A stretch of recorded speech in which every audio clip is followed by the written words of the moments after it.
Good evening, everybody. How we all doing? Oh, look, they're shiny.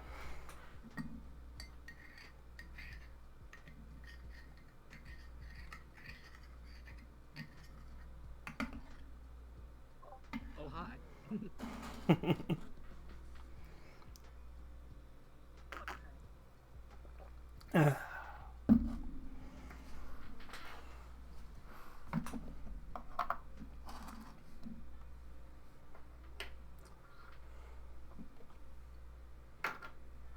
I love how there's two models I started painting without doing the rest of the normal setting everything up techniques. I'm like, ah, shit. So we're gonna have to paint these guys in darker colors. And then everything else we can do the proper setup for. Absent-mindedly painting. Hmm? Just absent-mindedly painting. Oh no, I'm not painting right now. I'm just saying I just looked down and I realized there's two that I started on Monday.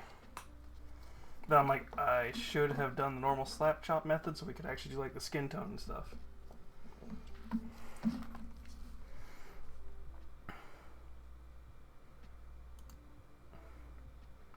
Why does it look so dark?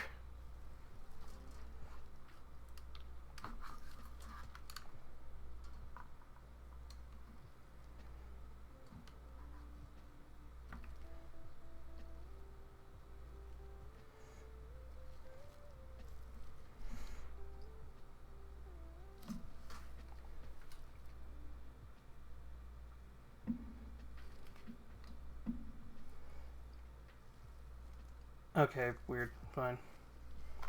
So, yeah, all I've got really for tonight are these Midara figures. I thought we had the twin to this one. And I don't even really know their names. I just know the one holding a book is one of the player characters. Or playable characters. God, why is it...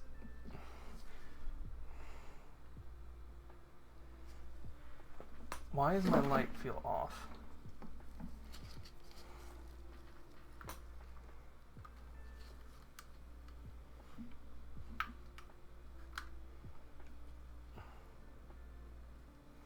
Because it kinda is.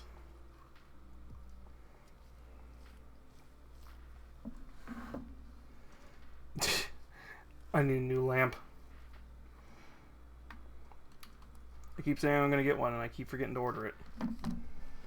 Yeah. This one is the player character, or at least I think it's supposed to be one of the player characters.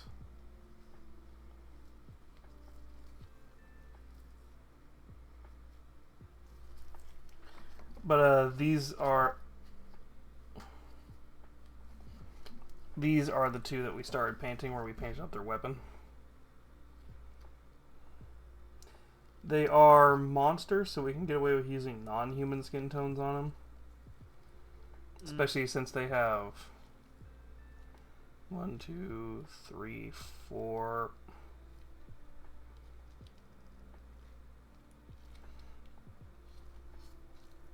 Yeah, they have 4 legs, and they're kind of like a bug thing going on.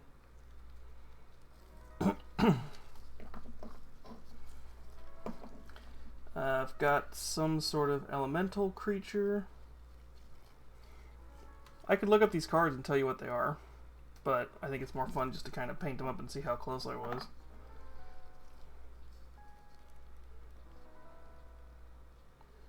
Some kind of wolf head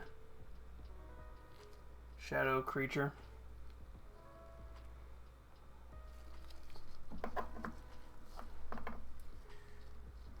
We have painted up 2 of what clearly looks like the rock golems, and these are the ones we did the test paint with the pigment on.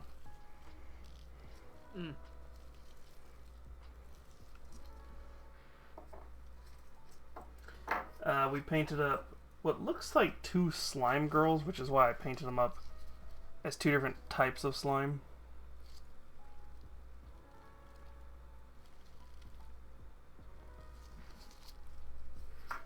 Plus, we've got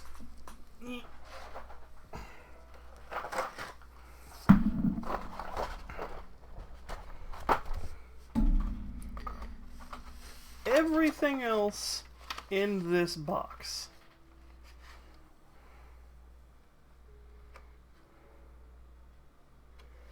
And the ones we've already painted. Oh, and some down here. I forgot about these. He's a player character, I think, or can become one. I'm not sure about her, because there's only one. Usually when there's only one of whatever is in the box, it's either a boss monster or a character that can become a playable character.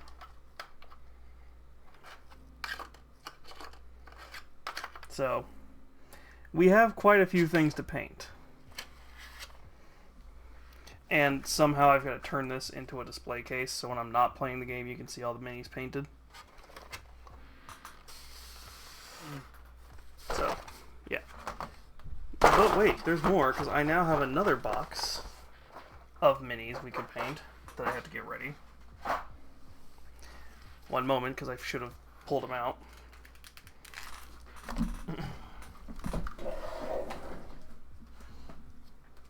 Oh, yes, the chair I revealed on Twitter.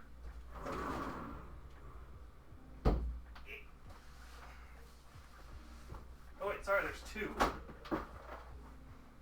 We just moved the GameCube.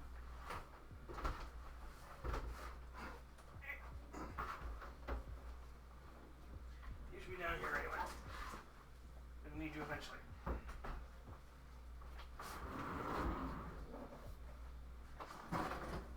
Why are these so fucking heavy?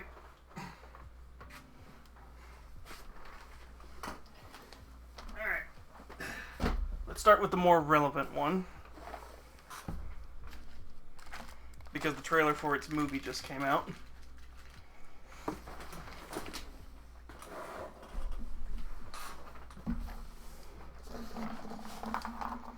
Well, the trailer for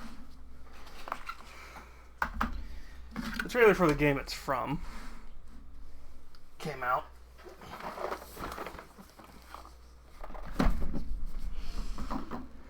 Fuck, it's Bunkers and Badasses. So, yeah, we have the minis from this game.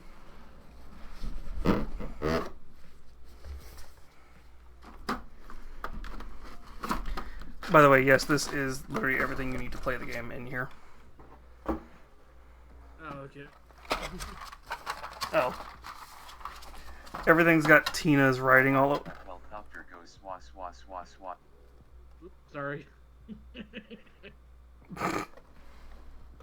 So yeah, everything in this, including stuff in the book, has like notes from Tina, is made by Tina. Fuck you, Glove. Yeah, this is a special dice for rolling badass points and stuff. Oh, sweet. Hence why all the D&D dice for this game are in here. But, yeah, technically, if you wanted official statues of all the characters, you could just paint these up. Focus, you bitch. Also, Yeah, okay. Okay, where's the more obvious one? There. They're just the main, so it's all the most popular character, well, it's the four main characters, the four playable characters from the first game, the four playable characters from the second game, and then the two most popular DLC characters. Because technically, Gage and I forgot the fucking psycho's name. where's Barry?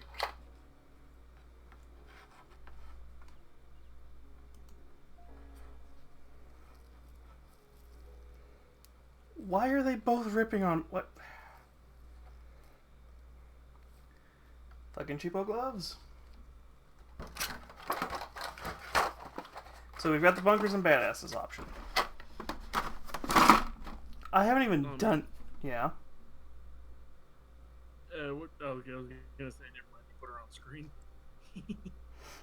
It's like I have the mouse and keyboard now to the side of me so I can reach over and do stuff while you guys aren't noticing. But yeah, we have the Bunkers and Badasses stuff, although the question is, do I try and paint it up in cell shading? If I'm going to do a testing for cell shading, I need to find a mini and test doing cell shading on it. Yeah, I'd say do a test mini first. Yeah. That's the reason I don't know if I want to paint these up in cell shading or if I want to paint these up in my own way. So that's the Bunkers and Badasses option. Got another question for you, Nomi. Mm-hmm. What disguise did you have or reverse that around there? What did you have the disguise put on today? What? I just said, what outfit did you put the disguise in this time? I'm just wearing... We're not on Fansly, so I'm just wearing t-shirts and pajama pants. Ah. Yeah. Which is pretty much what I will almost always be wearing on streams, is t-shirts and pajama pants. Yeah, well, I'm doing the same. Wearing my Gryffindor Quidditch team t-shirt and a pair of sweats.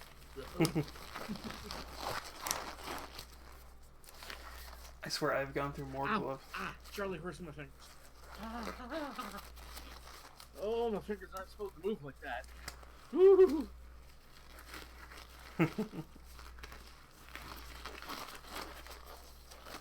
Alright, where's the other box? And then we have another box. So this is technically, if you are into Warhammer, you are aware of a game called, what was it called? It's basically rugby, but in a tabletop game.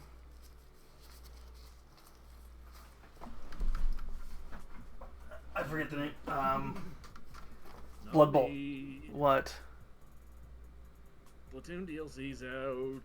Yeah, I know. I already said. I literally just downloaded it. Yeah, I said tomorrow I might change the Blue Twitch stream to a Twitch stream and start playing it. Mm.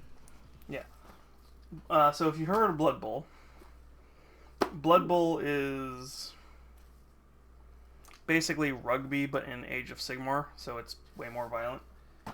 Mm. This is a answer to Blood Bowl called Guild Ball. It is, I think it's supposed to be like soccer or volleyball kind of thing going on. There are minis in here. Of course, I open it up and the first thing I see is the battle mat. Of course. But this is also kind of one of those games where... Motherfucker. Oh, that's actually a nice little box they come in. If this is them. If the motherfucker I bought this from... Yep, there they are.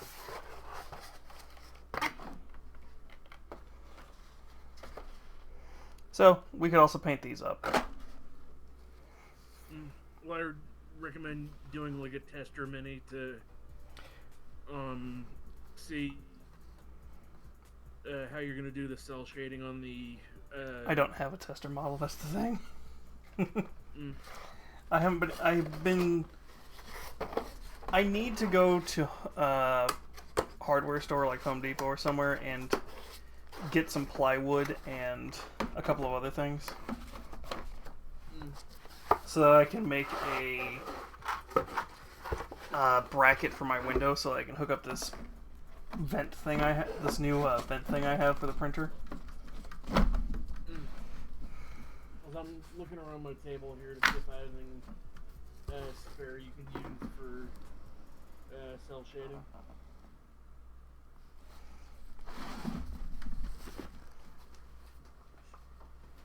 You'd have to send it here somehow. No, I will have the printer probably set up in the next like couple of days. I could, in theory, run it because technically I have 3 air purifiers on it now. Yeah. I have the 2 in the printer, and then I have a third one that's pulling the air out of the box. In theory, 3 carbon filters should be enough to probably be fine to run it in this room with the window shut, Yeah. or at least with the window open while I'm home.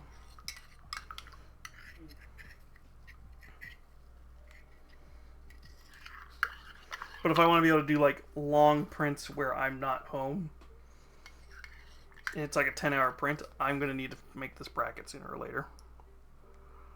Yeah.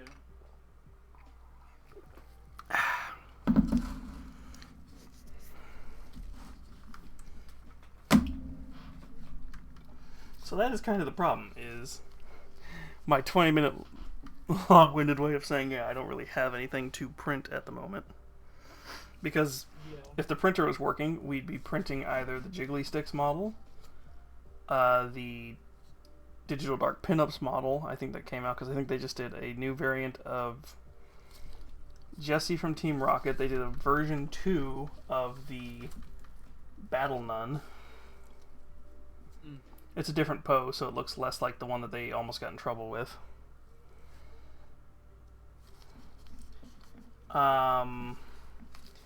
We've got a... Well, actually, we're going to save that variant for Blue Twitch, because there's a variant of a model I posted on Discord that we could be painting. Yeah. I've been trying to find a 3D model of Syl from Pseudo Regalia, the character you play as. Because I almost found one. Because somebody made a 3D render of her in Blender, but I can't find a STL file of her. Yeah. Or I can't find an official one. I gotta look around. I think the game's just new enough that you're not gonna really have artists making her until something big for the game comes out or somebody big enough plays it.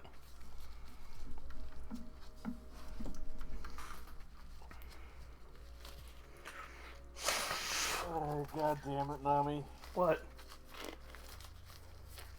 I just read what you said in Discord, and I'm red as a cherry right now. Mm-hmm.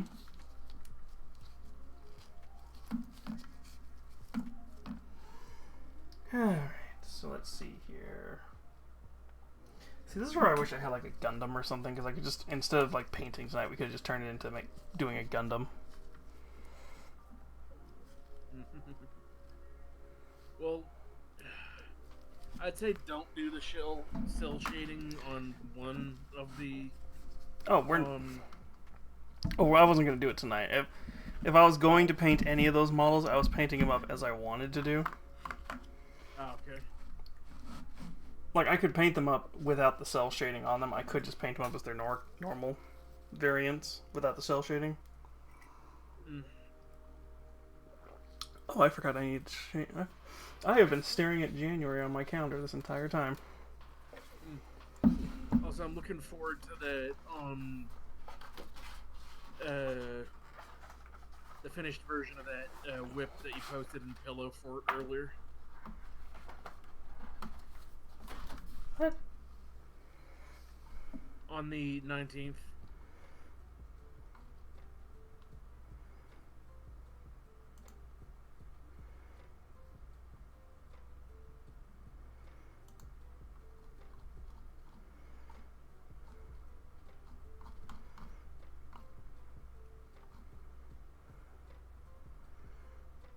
Oh, Naughty Whips? That wasn't me. No, That was where Logan. I posted the Shiver GIF. In the Pillow Fort art.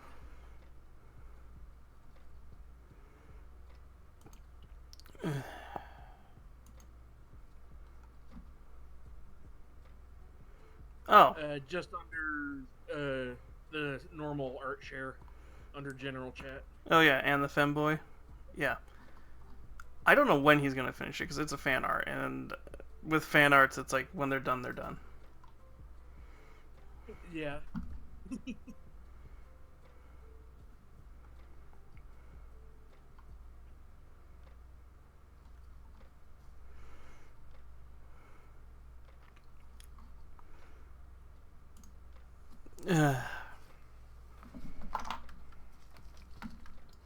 I'm kind of stalling for Okay, time, just because they did a patch for a patch. One was the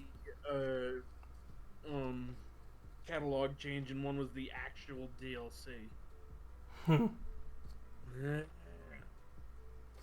Do I have anything in the drawer? Servers aren't bogged down like it was for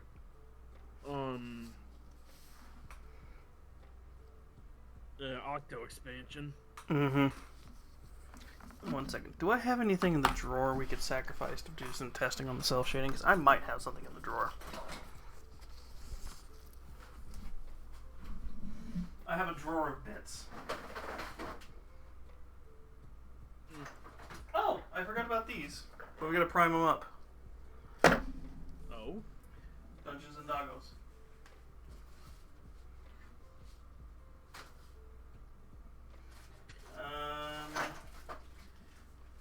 I need some pourable resin for this, which I don't have, plus I gotta make a pour box for it. It's so big. Who the fuck? apply.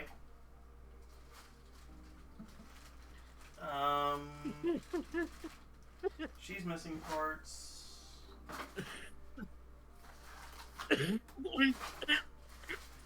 Karma. She's missing parts.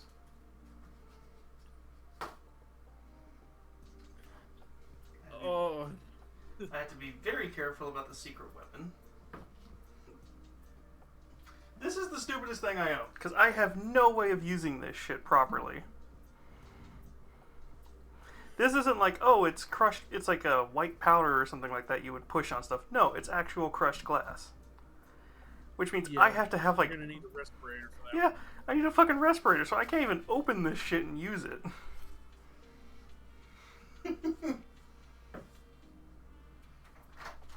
I have my jar full of orc bits. Because I stupidly painted up each individual part on my orc, so I just have a ton of orc parts ready for something. Yeah. I'm just trying to see if I have anything. We have a dwarf I started to work on and never finished.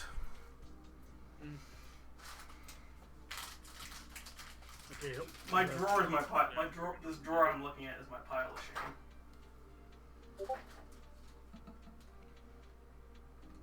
Who's it? What's? I don't care. That's a blue Twitch thing. Oh god, we don't have Jabito here. I could have pulled this thing out as a reference.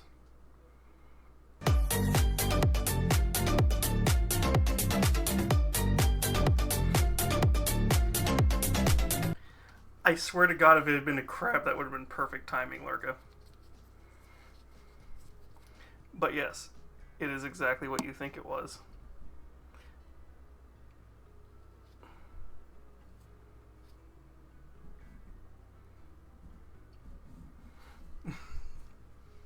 It's supposed to be a diorama.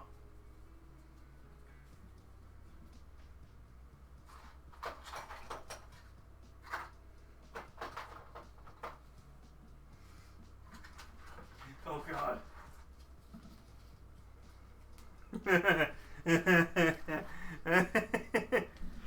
Yes, it is a little sus, Lurka. It is. I mean, not as sus as this, but.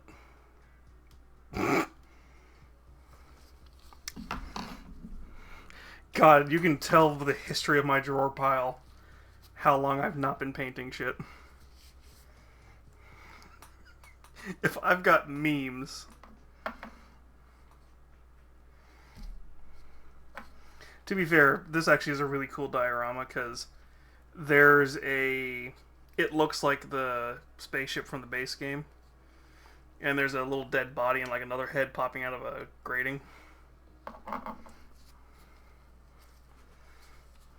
It's actually a really nice diorama.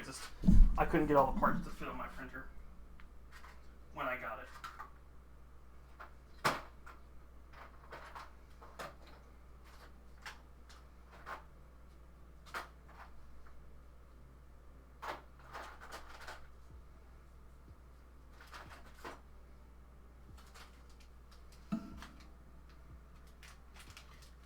When in the fuck? I can't show this.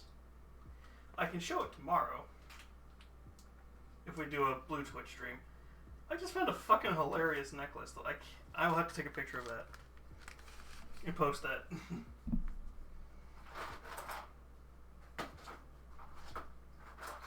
Once again, an item that proves I swear I'm not a furry. She's missing an arm. And either way, she's GW.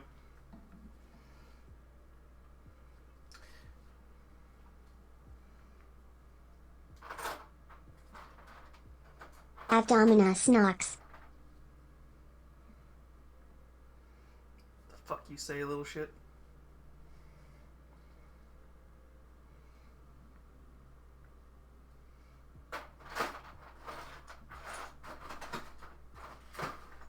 Why do I have such random ass shit in this drawer too?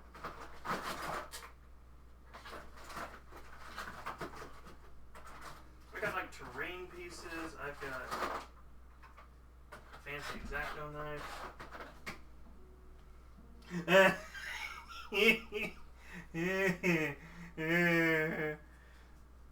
Oh, I found something for Blue Twitch.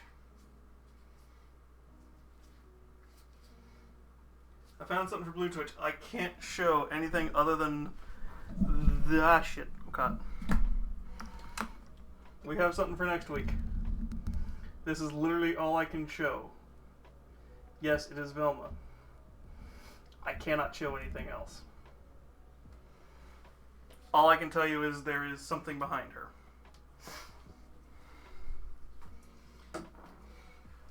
And I think we lost Shiny.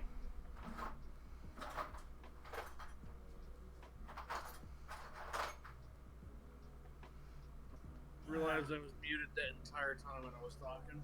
No! Oh, damn it, I forgot okay, where's her fucking arm? I have... That's Velma. That was Velma, by the way. I have a fucking Commander, not Farsight, Shadow Sun. Well, we'll say it's Commander Shadow Sun.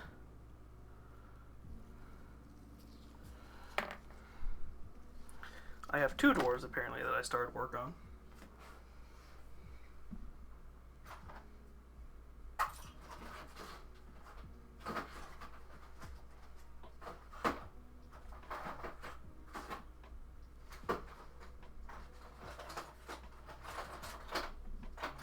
No, you are definitely not safe for work.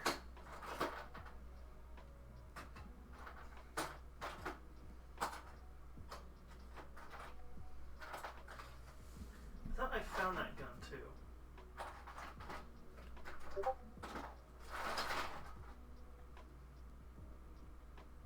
Oh, the frogs are unhappy.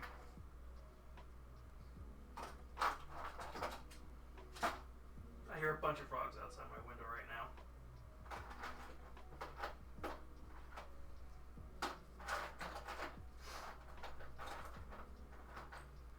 Wait. Sorry, I'm reading text from the DLC.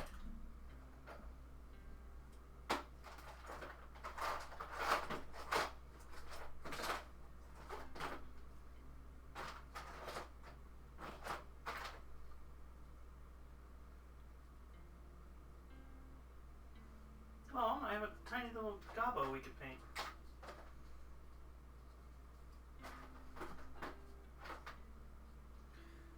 What I was trying to find is specifically a gun that goes on that Shadow Sun's arm.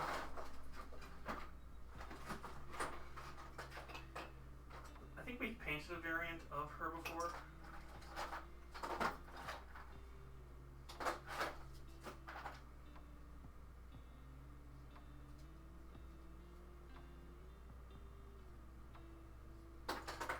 Is this a different of the same fucking model? Oh my god, that's hilarious. I have another version of that succubus. I'm gonna have to find...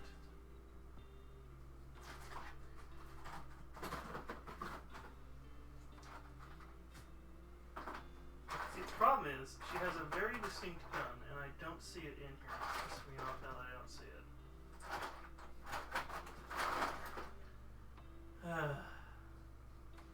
Whose sword is this? Nobody I care about.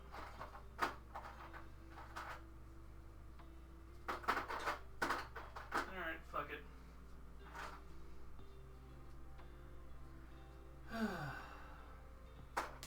Let's paint up the shit we got.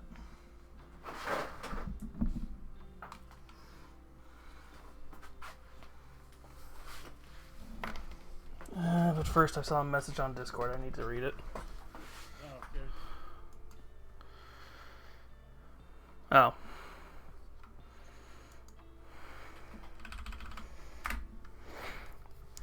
I got sent a song. I'll listen to it later. Oh, okay. Seth Stanton Watkins, Star of the Country Down. Oh, okay. Yep. Never heard the song, but yeah. You, if you've heard Irish music, you've probably heard Star of the Country Down. Oh, okay.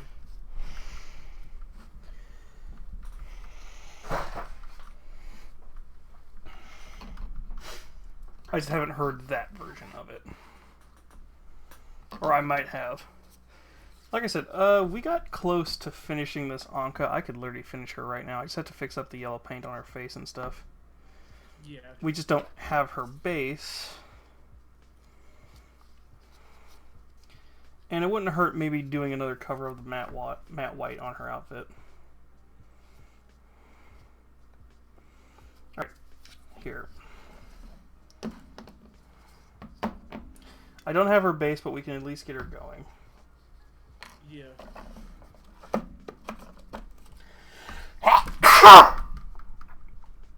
You hit me.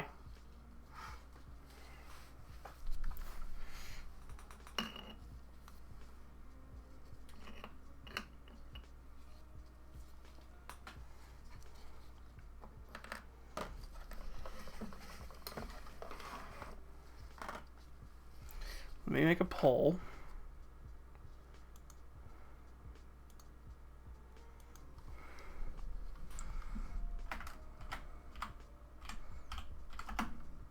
The funny thing is, I think I printed that Velma for Halloween,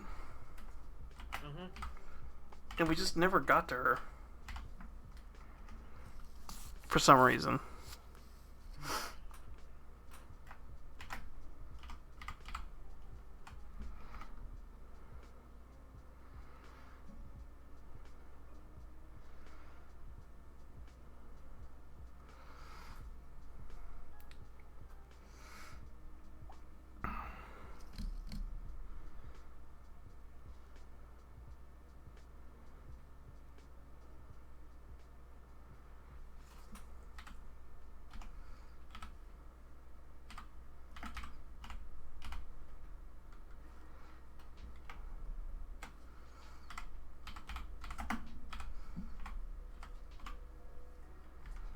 So I have two models we can try doing a paint scheme, testing the paint scheme on.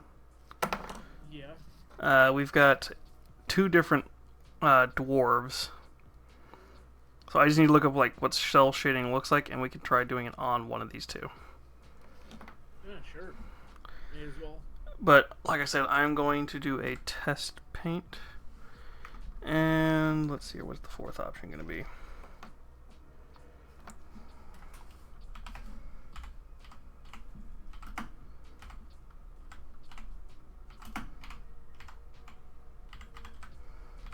Okay, so Madara is just all the minis we have over here from the game that are ready to go. Anka is obviously finishing her up, cleaning up any details that need to be cleaned up. Cleaning anything up that needs to be cleaned up, finishing her up. And then I need to see if I can make her a temporary base until I can print her actual base. I might be able to do something. Test paint is taking this dwarf, painting him up, and then seeing if we can do the cell shading style on him. We'll see. Yeah. If not, I have another option, which is we're just going to take all the minis in the Madara box that are currently unprimed and just start priming them and just do a chill chat and hang out night. Yeah. So those are my four options right now. Looking, I say do the dwarf, but then that's just me. Well, I've got a poll going, so we'll see which one wins. Okay. Because there could be some weirdos out there who want to see Anka get finished. There could also be people who want to see me suffer, so we'll see which one happens.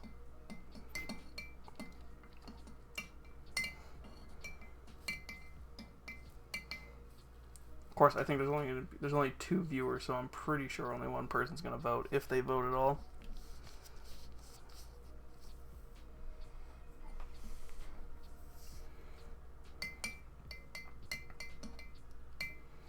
My figuring with Anka is it's literally just going to be giving her another coat of matte white all over her dress and eyes. Getting some yellow. Do an off-white. I'm just going off of more of her dress. Oh, I see what I was trying to do and I fucked it up. So we had to clean the face back up and recover it with the yellow. But then I need to take this same blue, which I think is... Yeah. I think this is... I just realized it wasn't on camera. So I have to fix this up. Because if you notice, there's some spots that are like paint dripped into the wrong place. Fix all that up. But then I have to redo her eyeliner, which is this ultramarine blue, at least for the head. Okay. The dress was painted with an off-white, I can tell. It wasn't a thinned down off-white, because you can see all these really ugly paintbrush streaks. So we had to clean that up and fix it up. Then we had to redo the skin in some places. I need to paint some gold on this necklace, because I forgot there's a necklace there. Yeah. I'm pretty sure this is not going to be heavy enough for her. If you were slightly bigger.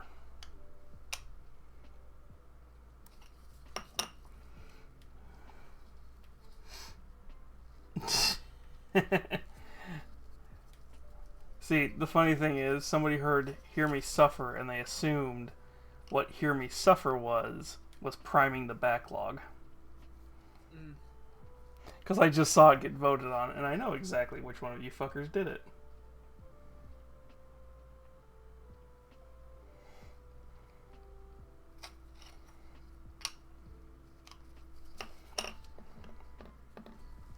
In fact, that's what's won.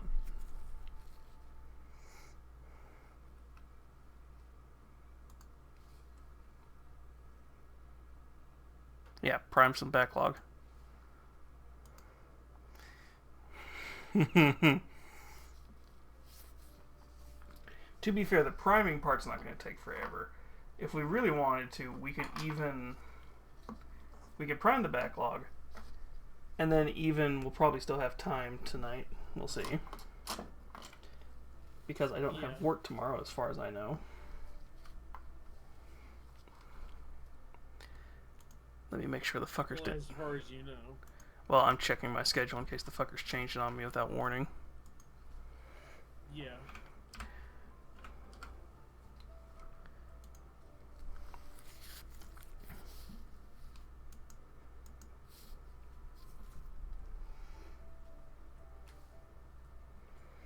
Because they have done that before where they didn't tell anybody. They did tell me if my day was off tomorrow, I could come in because they're giving a lunch away. And I'm like, oh, what is it? Panda.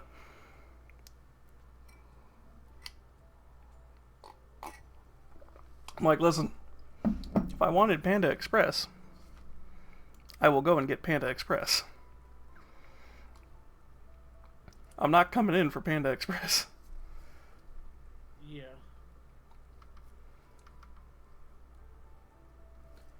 I said approve. No! Shit.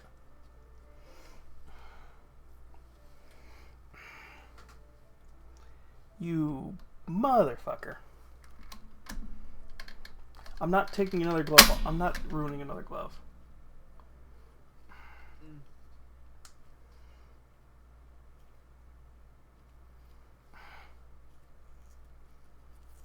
Okay, 1 second.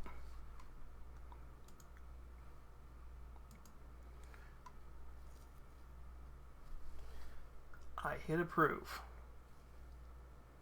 Thank you.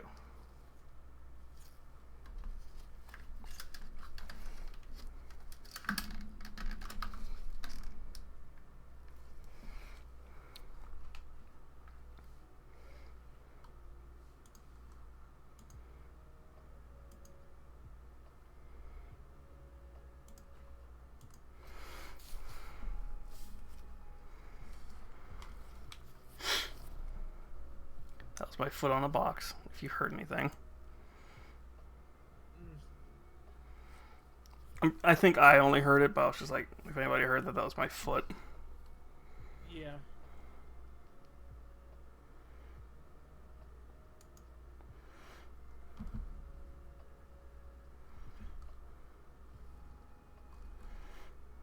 The hell? Did Kronos crash?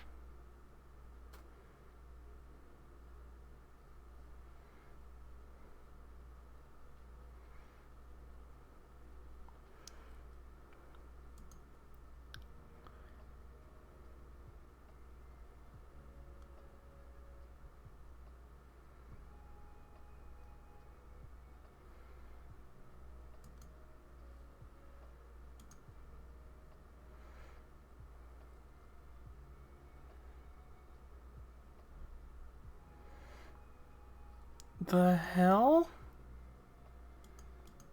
That's weird. Actually, be able to play. Sweet.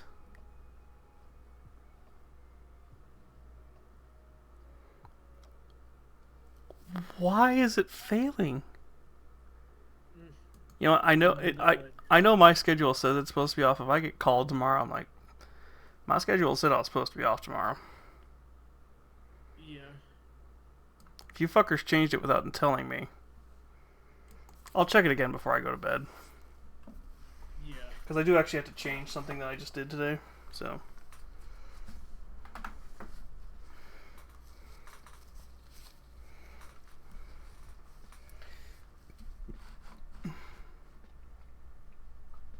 Alright, Lurka.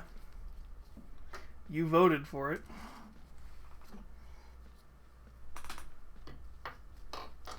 We're gonna go prime some minis.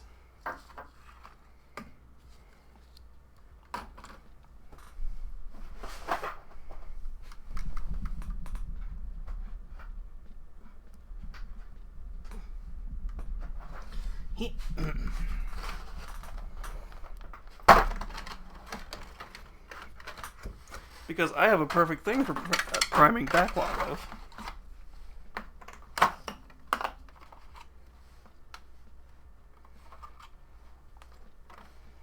Don't patronize me. We both know that's not. We both know I am not good.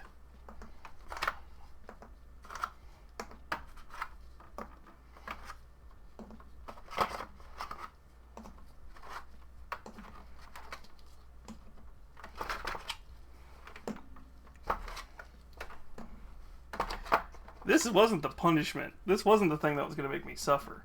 This is just literally pouring out a ton of primer and just going da da da da da. This is punishment for all of you. Because I'm doing the boring part of this part. Doing the boring part of painting.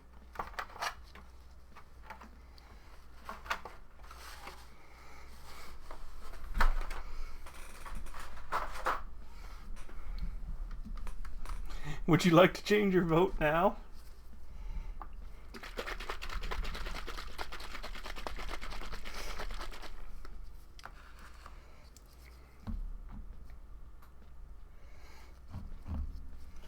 Alright, so let's see here.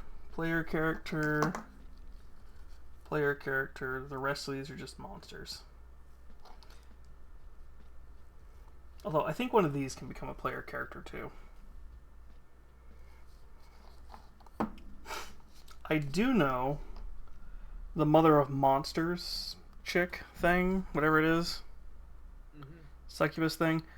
She can be a playable character because I have it comes with cards to play as use her as a player character. Oh, okay.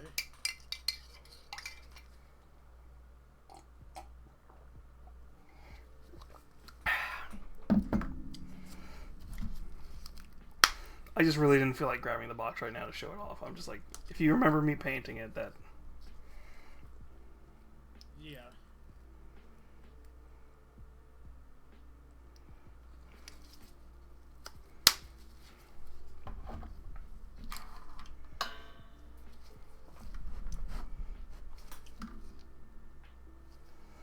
Alright, so we are going to have to make a... So these two are going to have to get pulled to the side. We will paint them separately because they've already been started. What we are going to do is we are going to start a conveyor belt where we are going to prime. Once everything is primed, by the time we're done, everything in theory should be dry enough that we can start the second layer of dry brushing.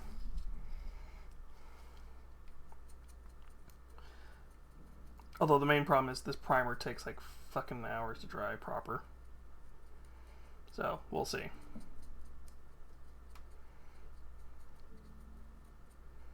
So worst case, it's priming these guys, then grabbing the Bunkers and Badasses minis and priming those.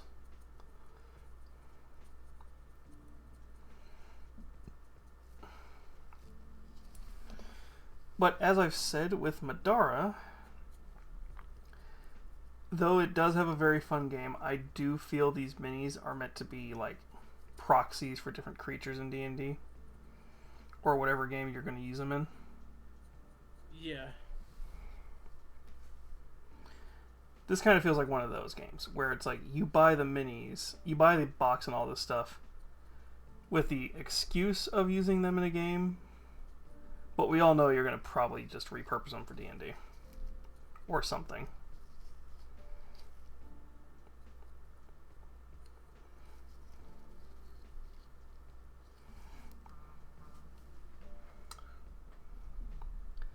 I do not care, Instagram.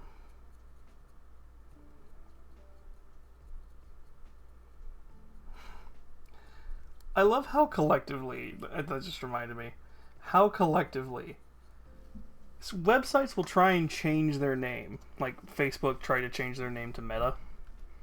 Everybody still fucking calls it Facebook. Yeah. It's like, no, it's Meta. It's because I think what they did is they tried to call it Meta. Nobody called it Meta, so now they're like, it's Facebook powered by Meta. And then there's X, where everybody either calls it the website formerly known as Twitter, or people just still call it Twitter. And anybody who calls it X is probably a cop. Or just really wants to suck Elon Musk dick. Or both.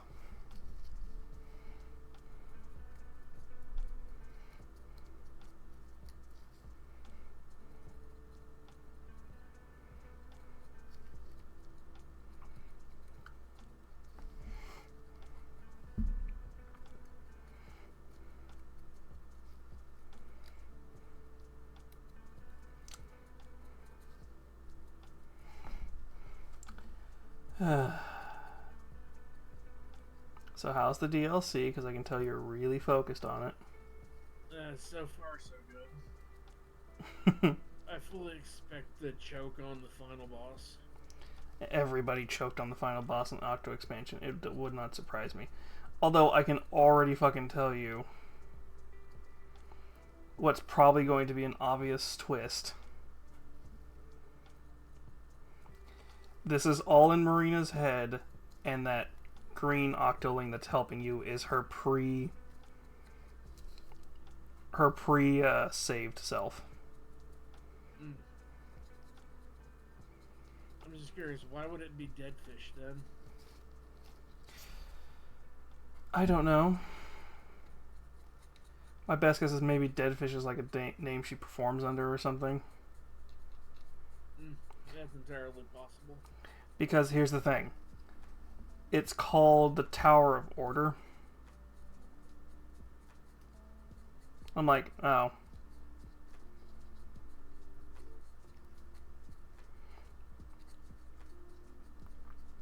And you're playing with a thing that looks like Pearl.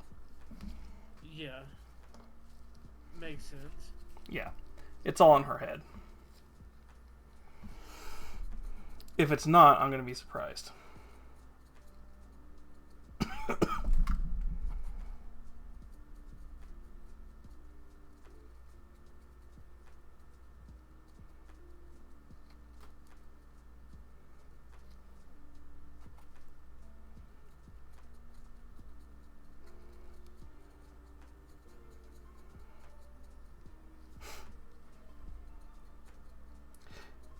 Damn it, I had to say that out loud and now I have a song stuck in my head. Clint Eastwood by Gorillaz. Oh. I said it's all in your head, and it's that scene where he's leans over to 2D and goes, "It's all in your head." Yeah.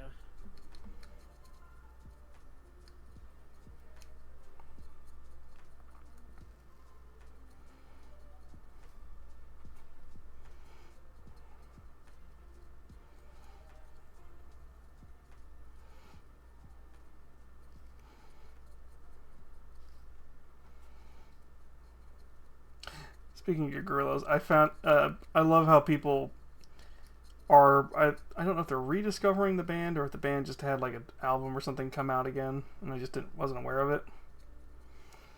But somebody's like, "Oh, 2D is like in his 20s or something like that." Somebody googled his canonical age. He's like 40 something. I'm like, "Yeah, he's the same guy as the guy who performed the he's the same age as the lead singer as the IRL as the person who created the band."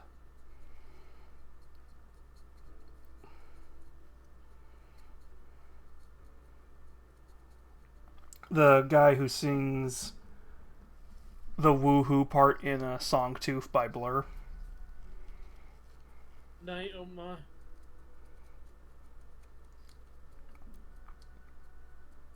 Sorry, Grandma Mew wanted something. I figured.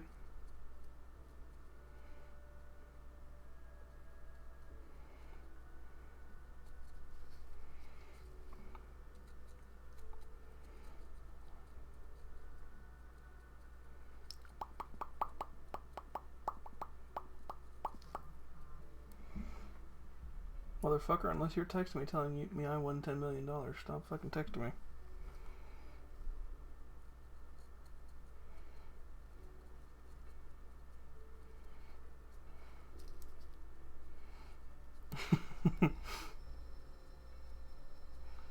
I say that and I look up and it's a YouTube fucking video. I'm like, oh, I don't care.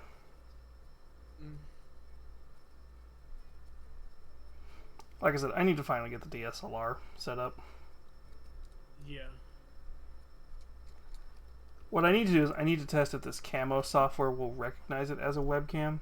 If it does, then it's like, sweet, I just have to figure out how to hook this camera up to the base of this thing.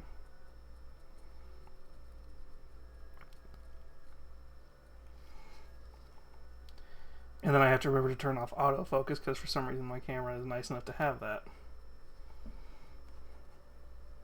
Although I don't think I ever used it.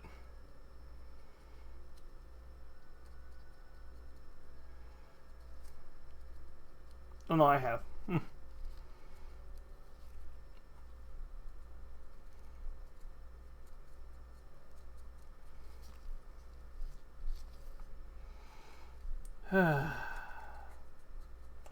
So what about you, Lurka? Anything interesting happening? Other than you being able to play Warhammer soon?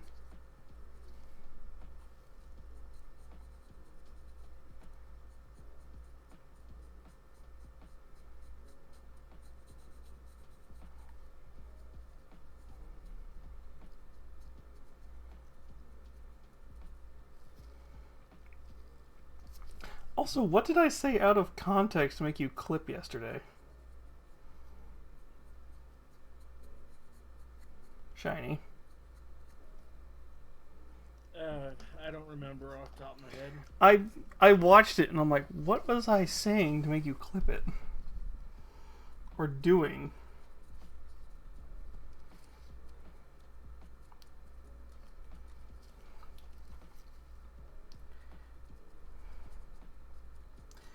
I need to watch some speedrunners play that game. Because apparently there's been a move that I was not aware of that I could have done the entire time before I got the double bounce, before I got the ground bounce thing. Yeah. That would have helped me on that one scene where I almost kind of rage quit. Where it didn't want to launch me onto the area right. I think I unintentionally did it and I don't realize that I did. But there's this thing where when you get close to a ledge, you can re-trigger that wall bounce and it will in the middle air and it will actually give you an extra fourth bounce. And apparently that's the trick everybody does to jump off that platform and get the upgrade.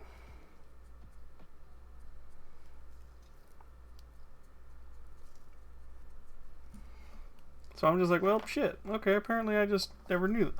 It never tells you that.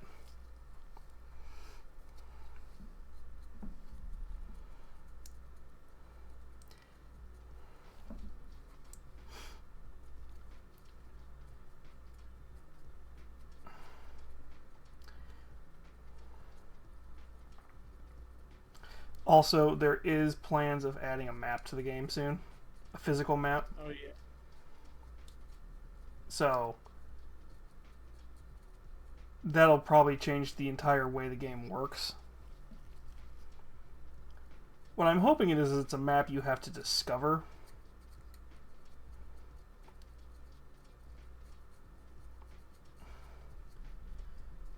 Because then what should happen is as you discover shortcuts and stuff, it should show you how the shortcuts work.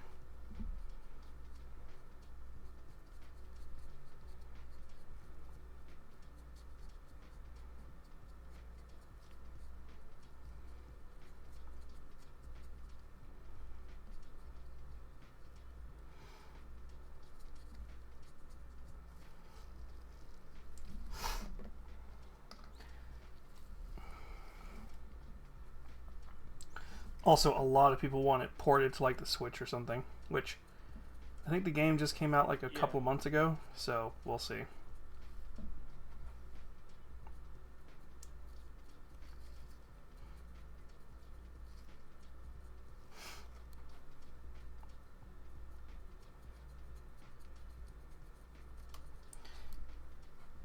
That is one of those characters, though, that really makes me want to start learning Blender. Or, like, start doing streams where I learn Blender. Because I think she would be kind of a cool project to try and, like, make a model of her and a couple of the other creatures in the game. Mm.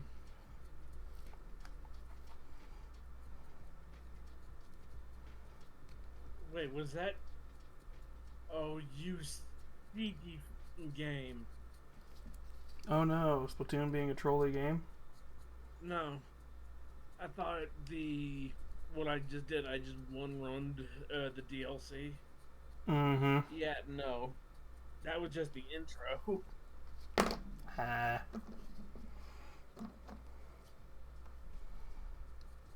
They did that in the Octo expansion too, where they were like, "Oh hey, here's the door to the surface."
So Madara kind of has some interesting story on how it works too. Mm. So basically, nobody dies basically of old age in Madara.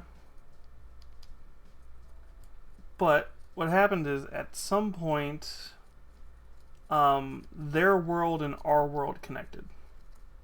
Okay. And basically, anybody who goes to Madara basically gets instantly transformed into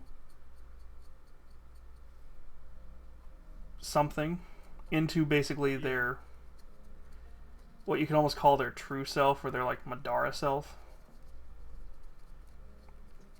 For some people, it's just basically gaining a better physique or something. Others, it's like they become like a succubus or something like that, and stuff like it. It's interesting, weird stuff like that. Okay. But yeah, basically, all the player character, I forget how it works. I think because they're immortal, they can't reproduce, which is one of the reasons they started going to Earth. It's convoluted, like, lore to explain how it all works, but it's actually really interesting when you look into it. Because in the Learn How to Play guide that the team that Succubus Publishing makes, they basically establish the lore first, where it's like, oh yeah, basically all these lessons that we're teaching you are because these are lessons you're going to have to know when you go to the world of Madara. Because you're not somebody from Madara.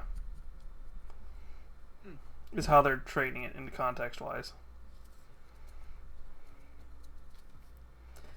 I'm wondering if there's a comic or something somewhere that this is all based off of. Yeah. Because I'm like, this seems like way too much lore to be planning out for just a board game. I say as I look over at a Warhammer model. Yeah.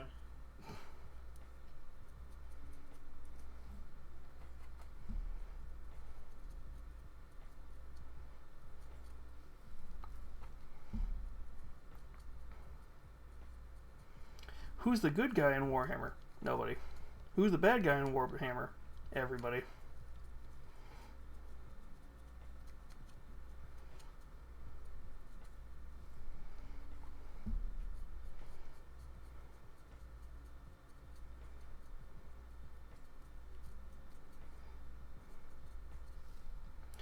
Though technically I still argue that the Tau should have been good guys.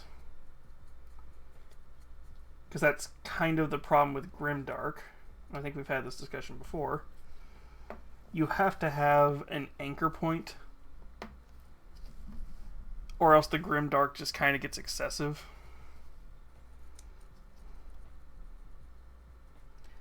And I feel like the Tau were supposed to be that. They were supposed to be the good guys. But fans didn't really like it, so they retconned it to where it's like, no, the fire cast, or whichever the water cast, uses like pheromones and hypnosis and other stuff to like control the masses and stuff like that.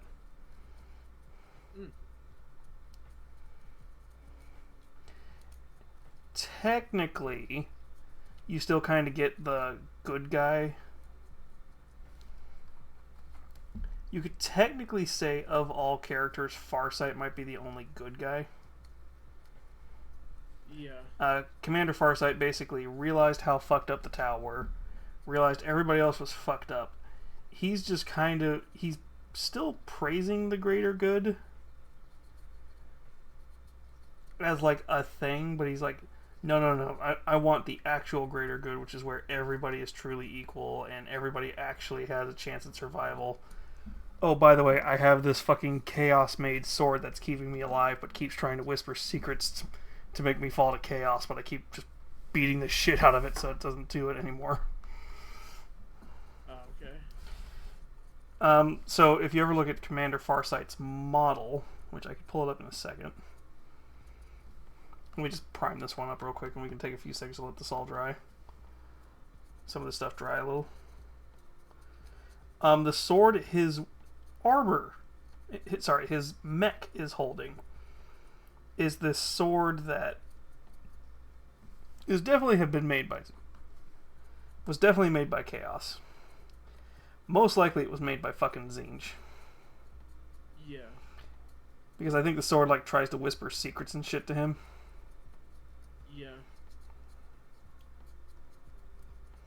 but he refuses to listen to it. Yeah.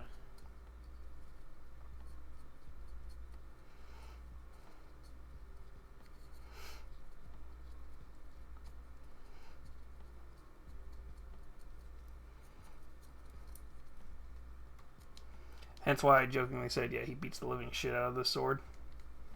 Okay.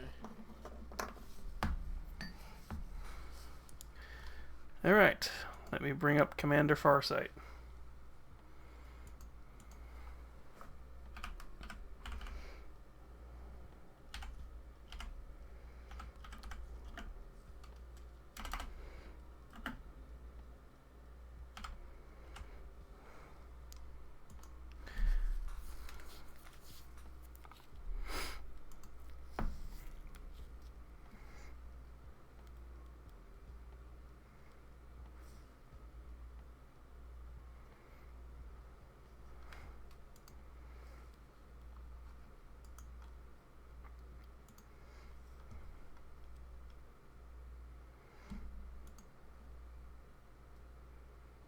God damn it.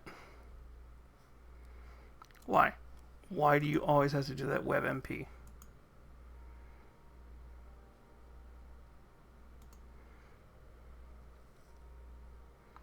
Thank you.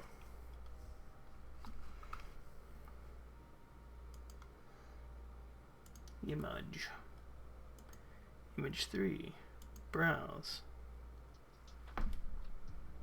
Pictures. That is the wrong pictures, but it's still where I wanted it. That is Commander Farsight.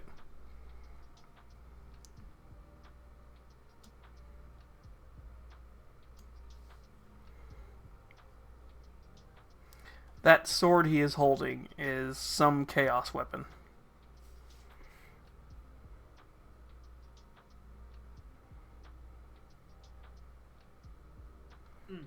Yeah.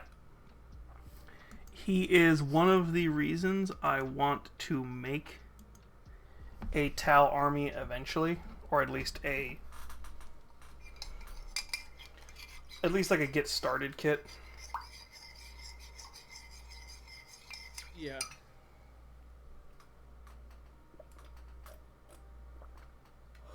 It's up to you.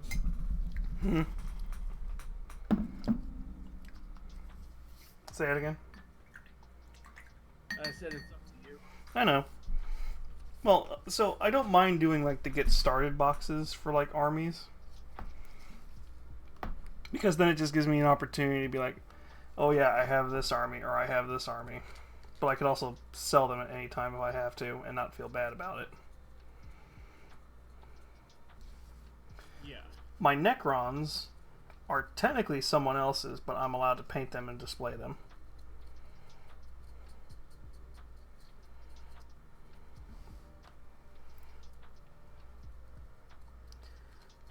So, yeah.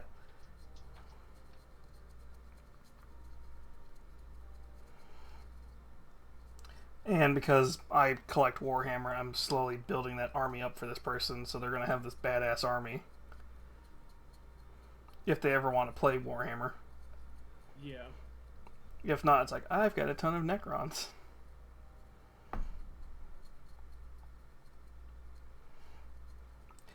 I'm really hoping they re-release Statler and Waldorf's model soon. And out of context, I'm pretty sure you're not going to know who those two are. No. So, Statler and Waldorf is referring to a character named Trazen the Infinite and Orikin the Diviner. The best way to describe their relationship is basically, you know how there's all those romance stories of these two immortal beings or people who keep getting reincarnated and they keep refinding each other after they gain their memories back and all that? Mm-hmm. They're the exact fucking opposite. Okay. They hate each other's fucking guts. Like, so there's a book called The Infinite and the Divine. which sums up their entire relationship. That kind of shows their entire relationship by having them go on this like couple thousand year. Nothing. I was just coughing. Yeah.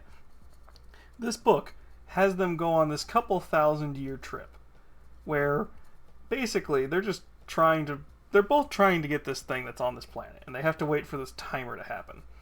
So the entire time, they keep trying to one-up each other on just bullshit.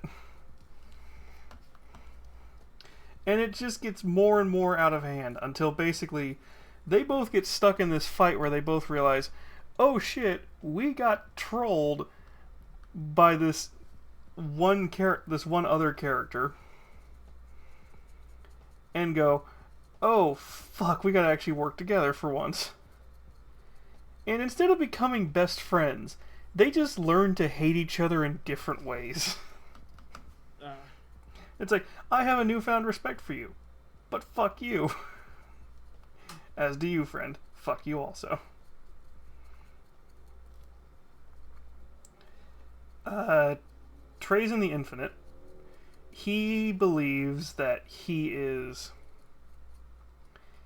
Necrons are basically this.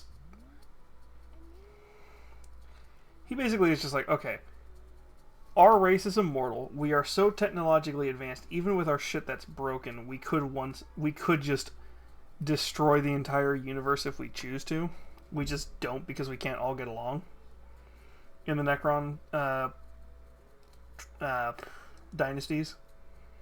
Yeah. But Trazen's whole thing is, I don't give a shit about fighting other dynasties and doing all this other shit. I am the British Museum. Literally. He has this museum where he has collected thousands upon thousands, actually I think it's into the millions, of different races, like, stuff. Like, historical stuff. Yeah. He has a near perfect clone of one of the Primarchs. He has a Custody, which, by the way, he has a Custody before the Custodies were going out and doing adventures openly, because they were up until Gilliman came back from the grave, basically. Yeah. Custodies would only go and do stuff to protect the Empire, the Imperium, and they would do it so in secrecy. So you would never know they were. You would never technically know they were there unless you were somebody who was specifically told by a Custodia that they were getting protected by them or something. Yeah. So they very rarely would openly go and like fight battles off Earth. By the way, mind you, the Custodies were built by the Emperor based off of his DNA. Which means they are basically not Primarch level of like power level, but they are close. Okay. To best describe it to you, a kill team of Custodies would probably be one model. Okay. If you saw my Orc kill team, there was about 15 models in that box. One Custody would probably be an entire kill team.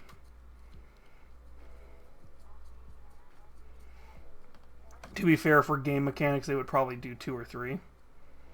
Just so you weren't like one shot on the first level with a kill.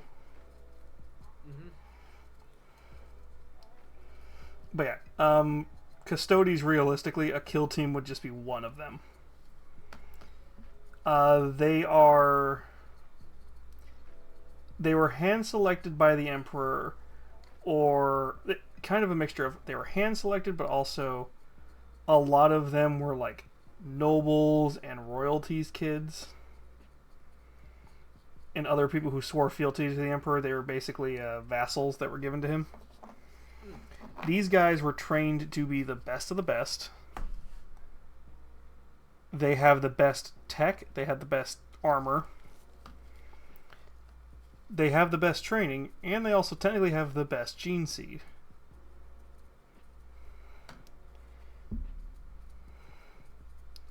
These guys play war games in the Castle of the Imperium Yeah.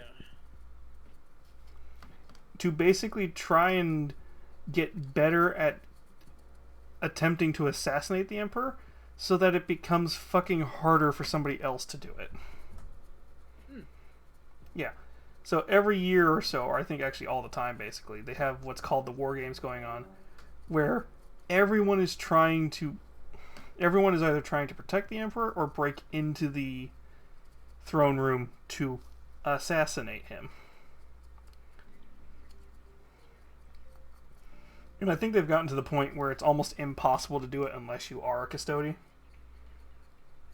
Yeah. Like, I think the only couple of characters who could probably do it at the moment would probably be maybe like some of the more powerful Alpha Legion characters, because that's kind of their whole thing. And probably Magnus just going, fuck it, I can use magic to teleport wherever the fuck I want. But he doesn't really want anything to do with Emps right now, because Emps is kind of the reason he fell to Tzeentch. But to be fair, on Magnus's part, the Emperor did warn him not to study magic. Yeah. But also on Emp's fault, Emps should have explained why he shouldn't study magic and not just tell him, do not study magic. Yeah. Well, and then again, the Emperor's a dick, so...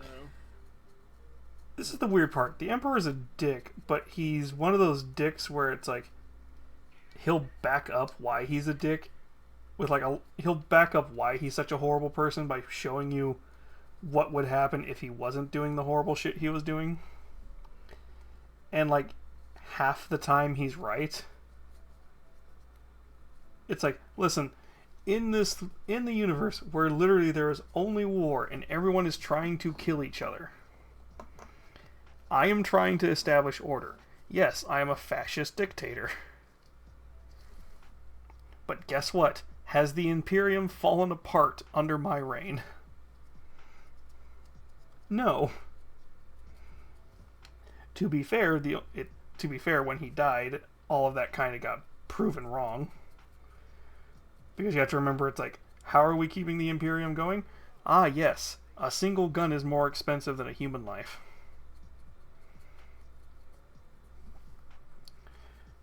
Because if I remember right, a las gun costs more than the average person makes in their entire life. The bare essential weapon that all guardsmen get. Yeah. That weapon, it costs more than the actual guardsman itself who is holding it.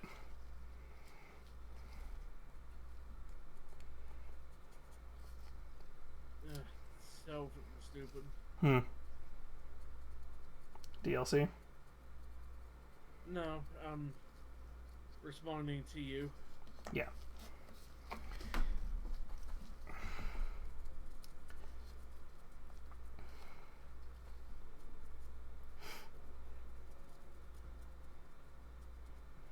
Two different songs with Uncle Iroh.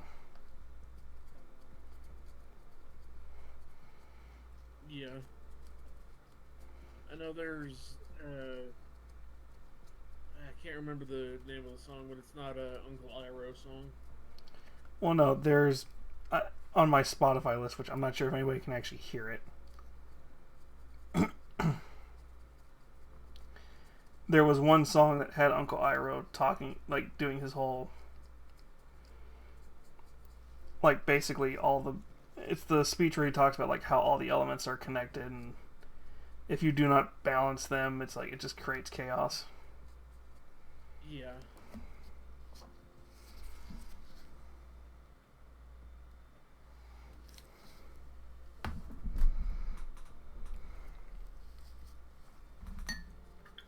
And then the second one is his when him and Zuko are traveling by themselves, and he's staring at these flowers or something, going, delectable tea or poison.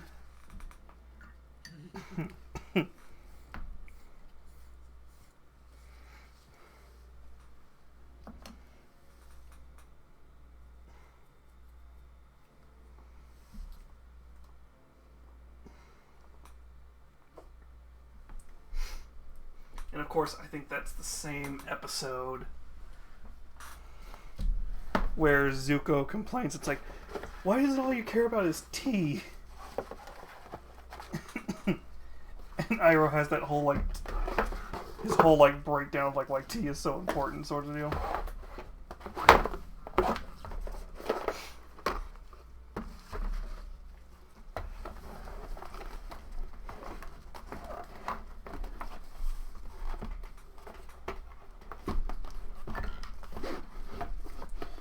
Oh god, apparently I just remembered speaking about that. The live action is coming out, I think, this week.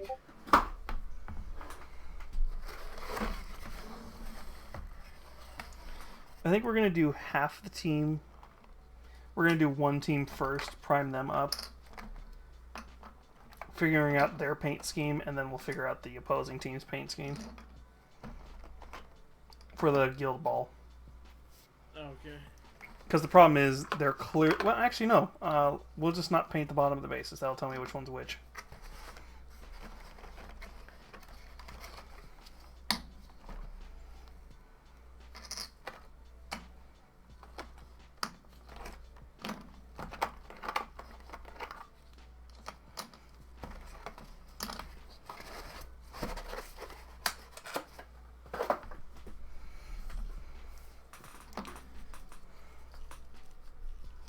Ooh, okay, just feeling these.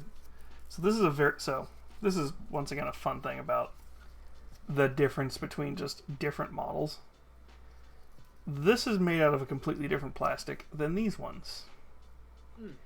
The plastic the Madara figures are made out of is a very springy, bendable plastic. This one's kind of bendable, but this one has a very different feel to it. Also, this one feels... I don't know, this is one of those ones we're going to have to play around with. But I almost feel... Yeah, this one feels a little bit thicker. The Guild Ball ones. But yeah, this is the whole thing about like different minis is... You can have very different materials with minis, and it just kind of all depends on what you want when you're getting them made.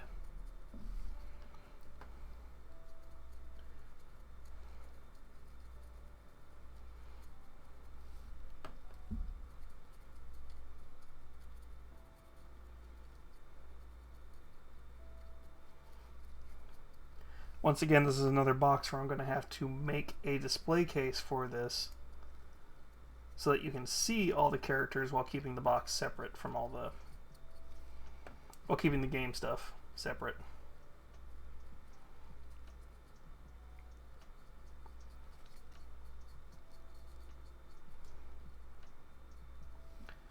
I think for boxed minis, though, this is about all the box stuff I have other than that Bunkers and Badasses one.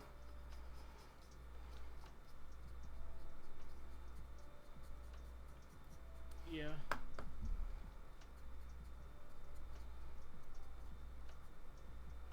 But that Bunkers and Badasses one, we need to do a test print of...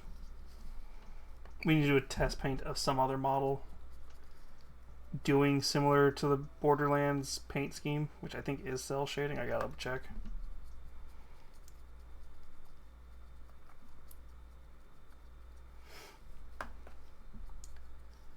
And see if we can recreate that feel.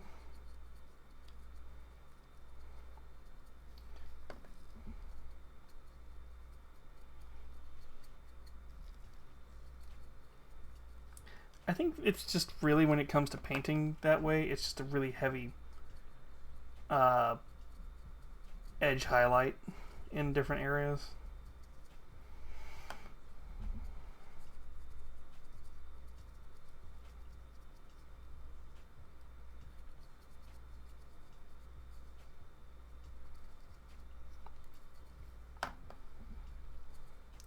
Which might be better off getting some panel liner from Tamiya. Yeah.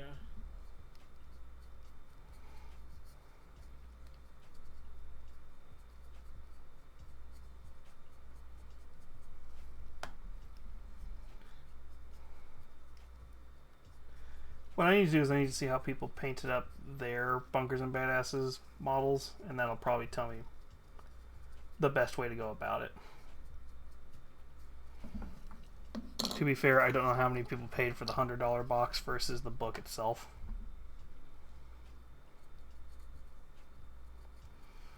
But that $100 box paid for itself. Though it took for fucking ever to show up.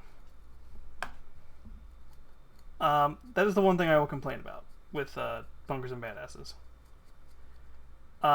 I paid for that game.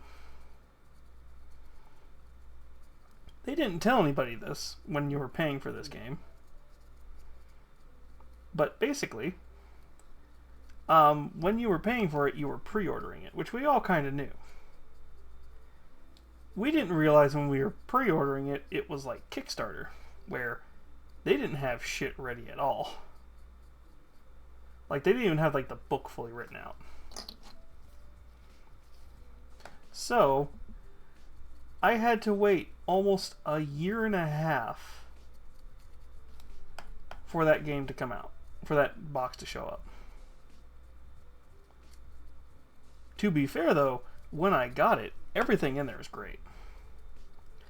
The minis are kind of the flexible plastic like the Madara figures, but if you've wanted minis, if you've wanted something that looks like minis of Borderlands characters, they are that. You could just paint them up to look like, you could paint the soldier to look like Roland. You could paint the one of the two sirens to look like the ones from the base game. You could paint Brick to look like Brick. To be fair, I want a Claptrap model. Yeah.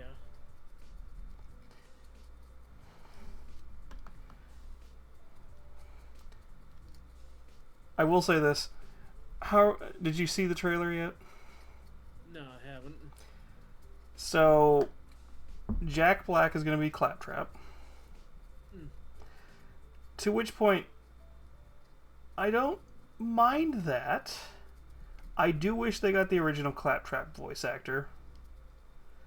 Although, to be fair, if this movie flops, I don't feel so bad if... in that case. To be fair, it sounds like the voice actor of Claptrap had a problem with the director, and so he dropped out of the film. But you got Jack Black, who has mostly been doing pretty good in his movies lately. I don't think he's had a bad one in a while. No. And to be fair, he saved the Mario movie. He saved the Mario... well, him and... what's his name who played Luigi? The guy from Always Sunny. Yeah. From what I heard, Seth... not Seth. Seth MacFarlane. Not Seth. Seth Rogen. Seth Rogen. He actually was decent as Donkey Kong, which is surprising. What's her name who played Peach was pretty good. Chris Pratt is Chris Pratt. Yeah. Marketable. He's marketable. More. He's marketable. That's... He's not going to be great. He's not going to be bad. It's just he's Chris Pratt. To be fair, it's pretty much what we kind of were hoping it was going to be. It sucks that they didn't use the original Mario voice actor more. I get why they didn't. I don't think he could do that voice the entire movie. Yeah. I just wish they got somebody who sounded closer to him. Yeah. But then again, the Mario voice is really hard to pull off. That's why I said it's like I wish they had gotten somebody closer, but it's like I get why they got Chris.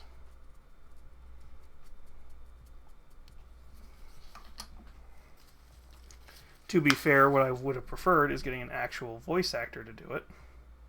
Yeah. But voice actors seem to keep getting screwed over and over, so it doesn't surprise me. Yeah, with SAG-AFTRA using a loophole. Yeah.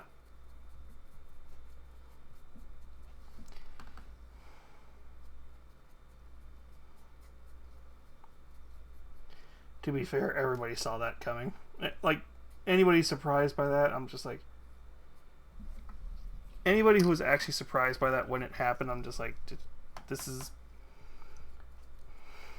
does not surprise me. It's like, they have done shit like this before. It's like, oh yeah, we support a strike. And then once they get their paycheck, it's just like, oh, never mind, we don't support a strike anymore. That's pretty much what I think the execs were hoping for, is they were going to finally offer a check that was just going to make the head people of SAG-AFTRA go, oh yeah, this is great, and that's pretty much what ended up happening.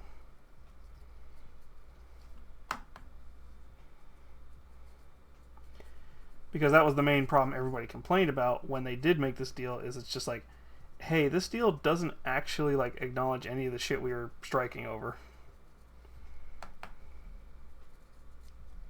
It acknowledges it enough to where we're going to have to get some sort of credit if they use us in AI, but it doesn't really do anything else.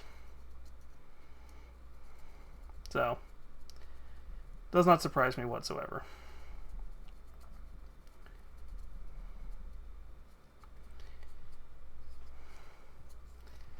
The only thing I can say to it is, though, what's going to happen is one of two things will happen with the AI stuff. They're either going to try and make a few AI-made movies.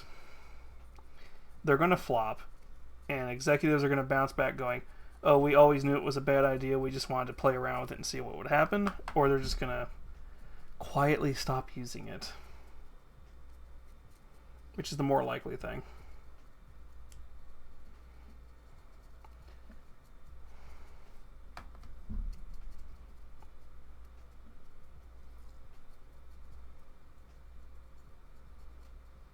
Still focused on your DLC?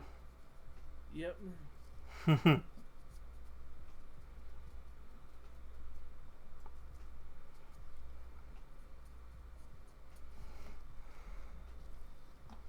Because I'm already predicting within a year or two from now, especially with the AI Sora stuff that came out, I'm pretty sure once it starts getting used against politicians, it's going to disappear real fucking fast. Yeah.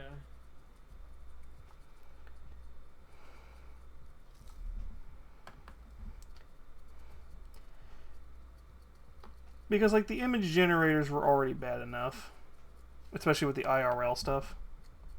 Yeah.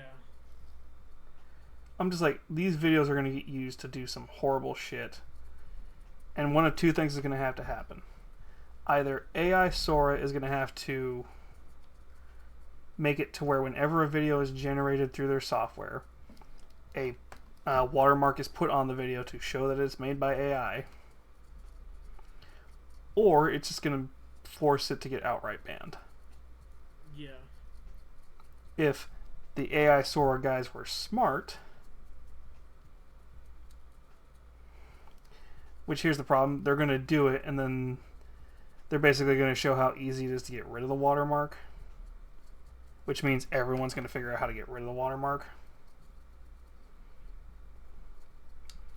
but they're going to use that legal loophole of being like, well, technically they're not legally allowed to do that.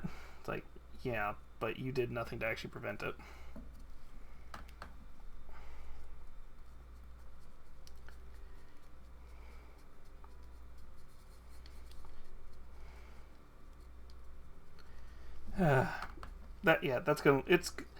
All that's gonna happen is we're just gonna wait for a politician to get it used against them, and then you're immediately gonna hear everybody being against it.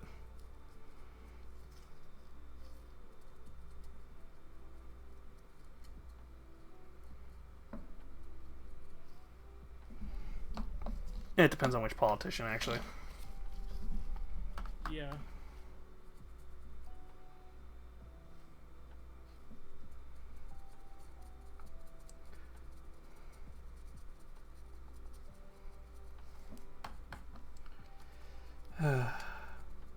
Hey.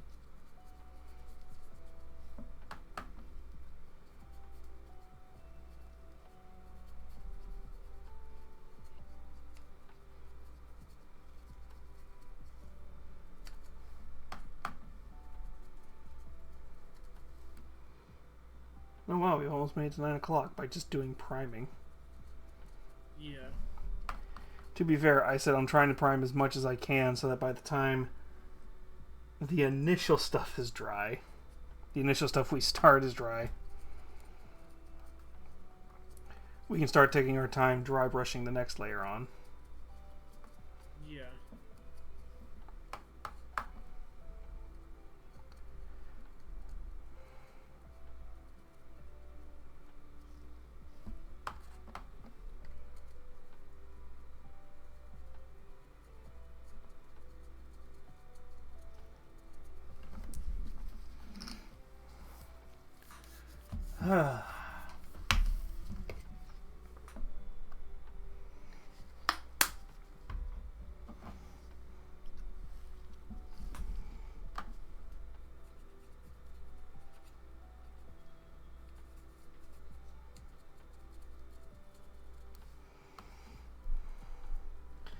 Also, you're up late.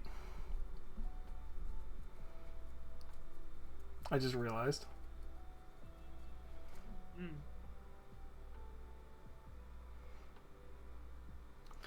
Yeah, we were just talking about that, Lurka. I hadn't gotten to it. I got distracted. Jamie Lee Curtis is going to be Tannis in the Borderlands movie. Dr. Tannis. Which, I don't know how I feel about that. I know she can do the kind of crazy like Dr. Tannis. I just don't know if that's what she's gonna do in the movie.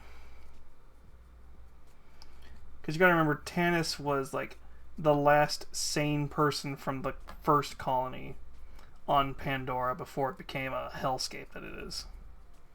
Yeah. So she has been surviving for decades. I'm gonna work real quick for a few minutes. Alright.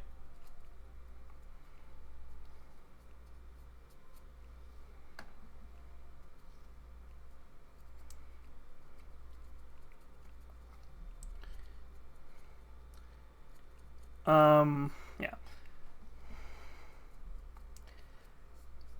I don't think Jamie Lee Curtis is going to be bad in it. It is kind of weird that they're aging up Lilith. Because she's like 20-something in the first game.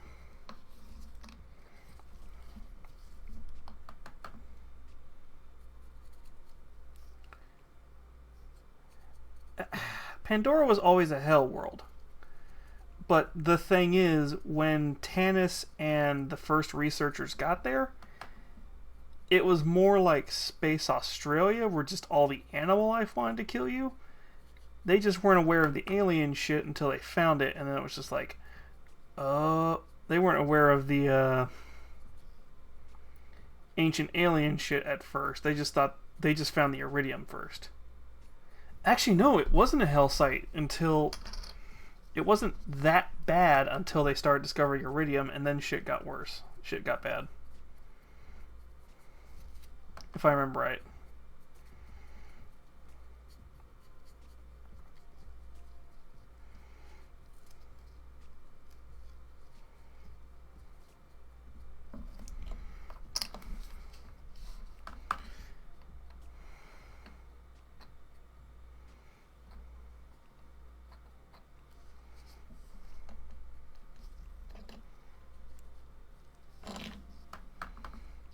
But yeah, Pandora's always been a hell world, so it'll be interesting to see how Jamie Lee Curtis plays. The character I'm really going to be interested to see how he does is Kevin Hart.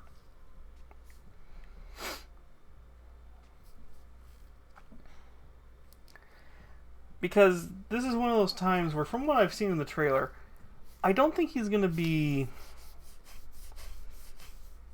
the action hero we thought Roland is. I think he's going to be more of a comedic take on Roland.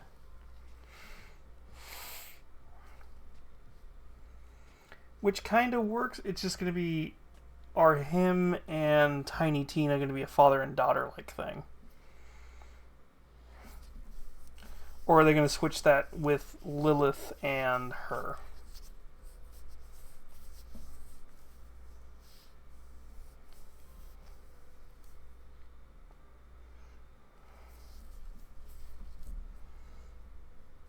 Jack Black's going to be fine. He's the only character I think is going to redeem it. Which, the fact that he is the mascot character of the game,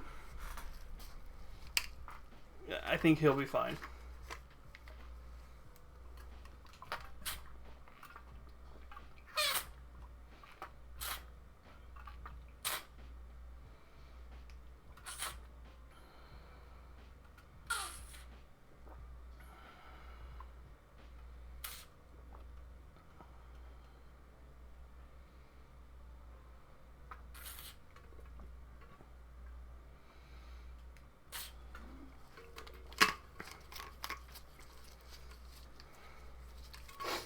It is weird that they're going to have Tiny Tina involved in part 1 story, which makes me wonder if we're going to get it makes me wonder if they're kind of combining pre-sequel and the first game's story.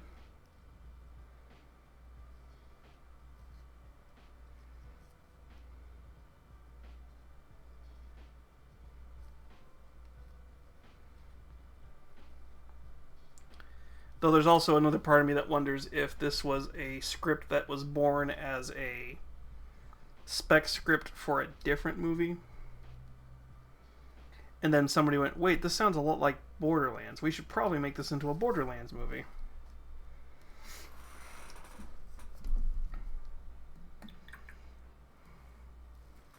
Kind of like what Willy's Wonderland and the Banana Splits movie were.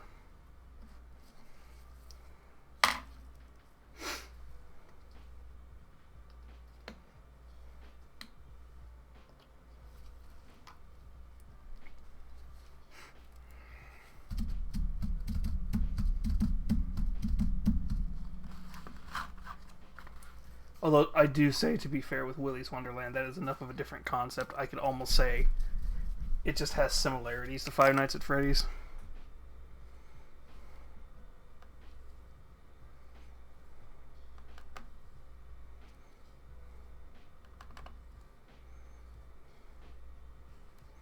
But Banana Splits was clearly a fucking ripoff of Five Nights at Freddy's.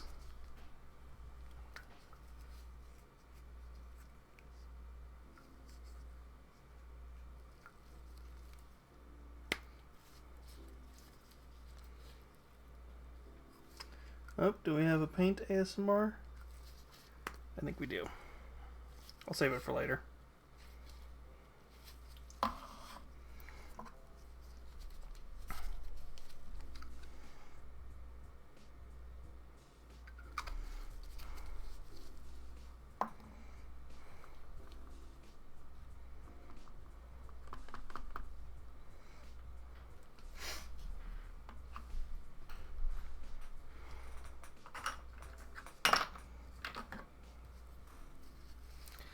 it is kind of annoying that we haven't seen not Roland.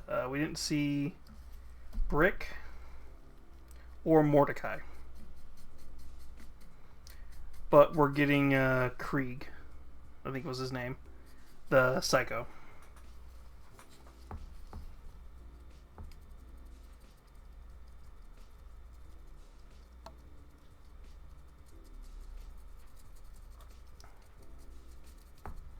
So it makes me wonder if they were going to get like Dave Bautista or somebody to be Brick, and then they couldn't get him, and yeah.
I will say this, I've already seen a ton of people complaining about the movie, thinking it's going to suck, and I'm just going to say this.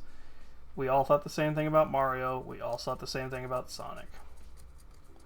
Let the movie cook. If it's bad, we ignore it. If it's good, we make sure it's like Dungeons and Dragons. Oh, Dungeons and Dragons is another perfect example. Everybody hated the idea of a Dungeons and Dragons movie. Everybody saw, as soon as the movie comes out, everybody fell in love with it, because it's like, oh wait, yeah, this is actually really good.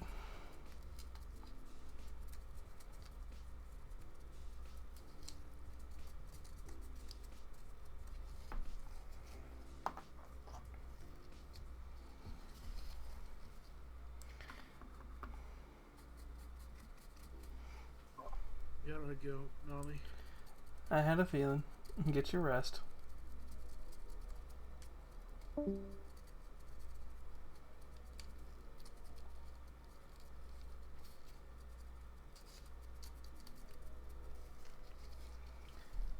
But yeah, if anybody else would like to join and you're a part of Discord, you can join if you'd like.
The only nice thing is we have a very clear wave that's slowly happening as I do this.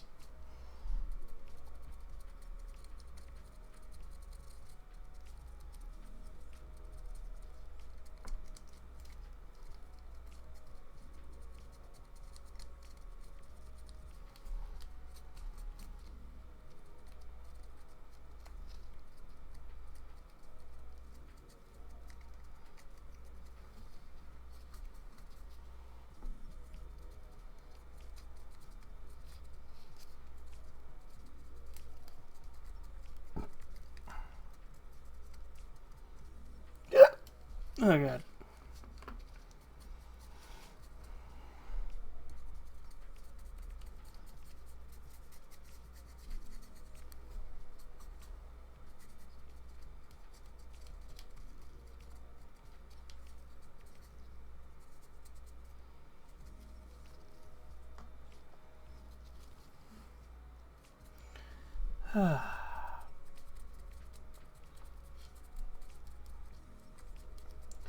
Visually, I will say this, the movie looks exactly like what I'd want a live-action Borderlands to look like. So, there's hope that at least the visuals will be good.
It's like this and the Fallout TV show. I'm waiting till the actual stuff comes out before I make a comment on any of it.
I will say this, I could be easily talked into playing Borderlands before that movie comes out, just so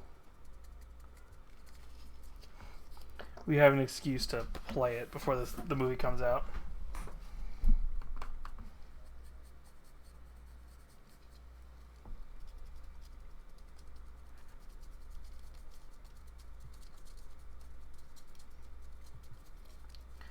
Yeah, I get the feeling these models, also looking at these, changing the subject a little bit, I get the feeling these are going to be models that really would work well with contrast paint once we get them all slap chopped. I just don't know if my PC can handle... I don't know what my PC can handle while streaming. I know what my PC can handle not streaming.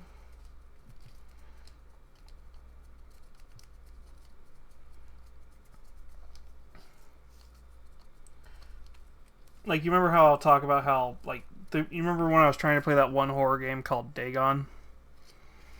And it was working perfectly fine for me, but the minute OBS tried to capture anything, it just went... that's pretty much what'll happen. I don't know if it's one of those things where it'll run perfectly fine for me, but OBS isn't going to be able to handle it. To be fair, I think I have Borderlands on...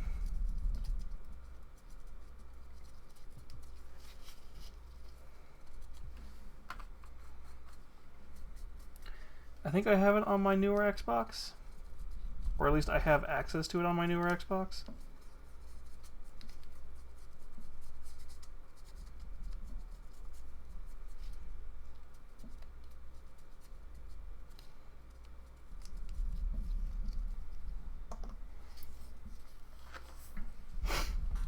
So we could play it that way.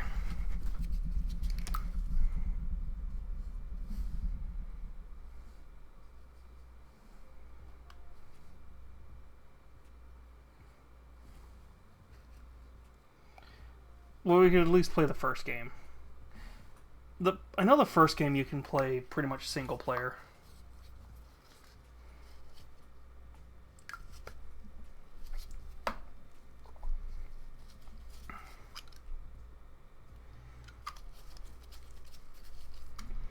Second game is kind of debatable. You can almost play that game by yourself.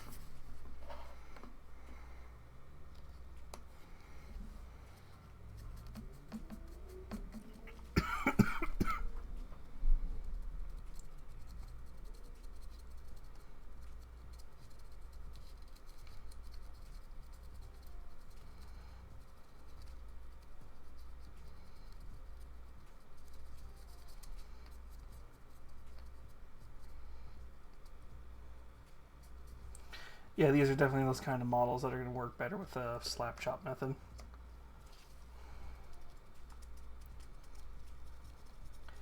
As I'm doing this dry brushing on them, I am just seeing details I didn't see even when they were unprimed.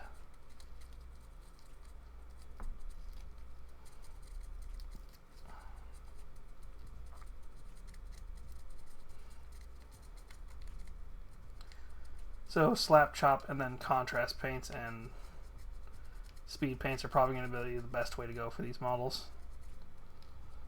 And really thinned other paints.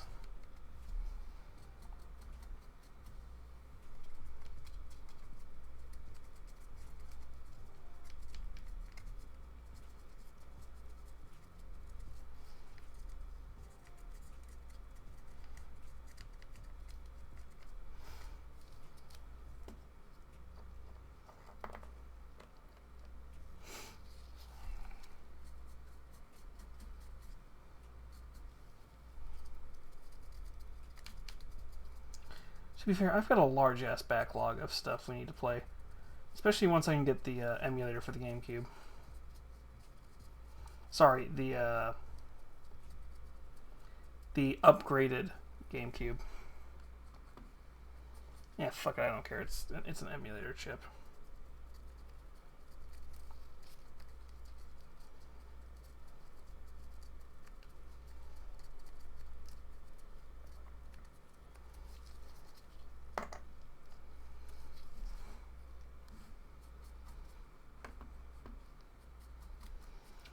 If it comes out as promised.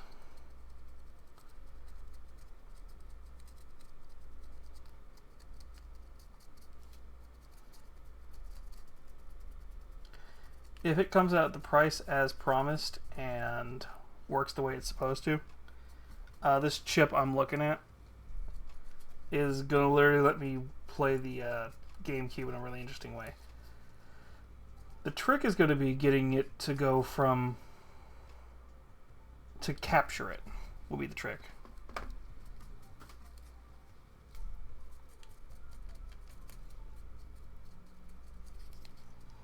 I've already seen there's an HDMI adapter, but there's some debate on it, so we'll see what happens there.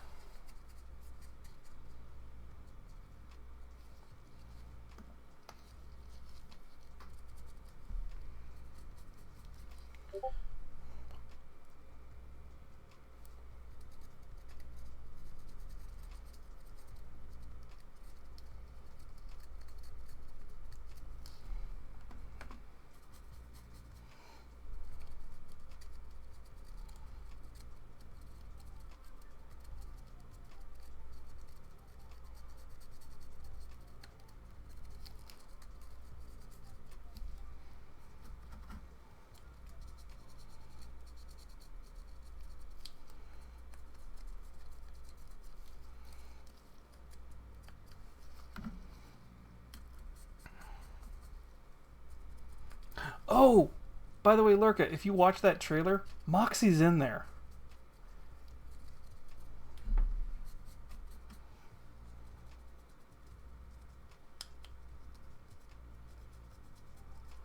So that will definitely be fucking interesting.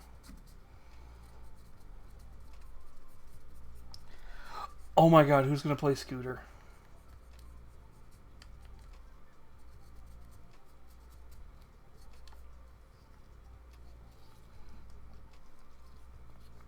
Yeah, here's my question. Who the fuck is playing Scooter?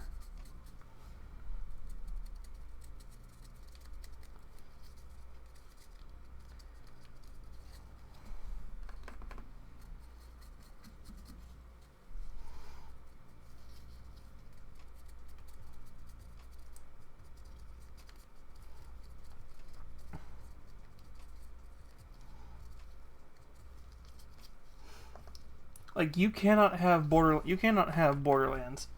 At least Borderlands 1 without Scooter.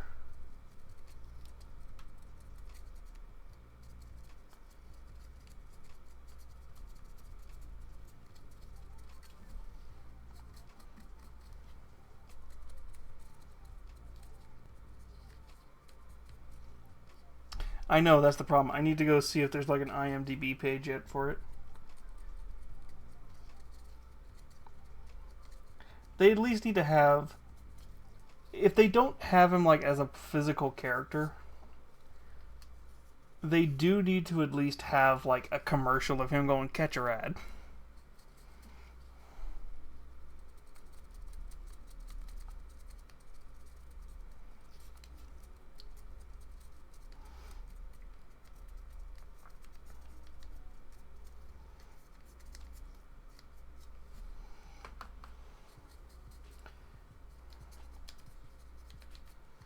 Now, to be fair, as long as they don't kill him in a similar way to how they killed him in the game, I think we'll be fine.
Alright, that's all the Madara figures.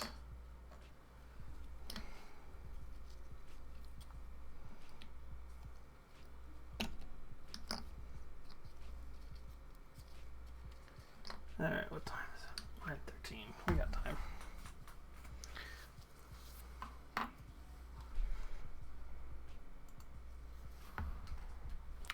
Let me check something one more time.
You know, it's going to be something stupid, and I'm pretty sure I know what it is, why I can't log in.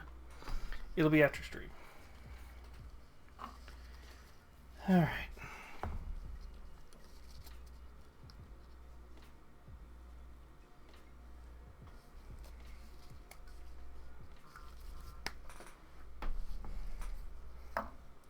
You know what? Let's prime these guys. We'll slap chop. We'll finish the slap chop on these guys later. I'm gonna set them to the side for now.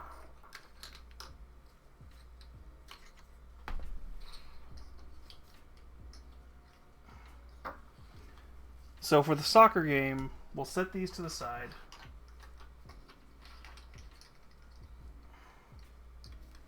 We're gonna finish these guys up, so then we can say when they're done. And if there's time, we'll go back to the guild ball. Because I'm gonna do a little bit of paint ASMR real quick with this. I just gotta grab the tool.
There we go.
I thought that was the matte varnish. I was like, oh shit.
I have no idea what the fuck she said.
The nice thing is this doesn't need as thick a coat, so it's going way faster.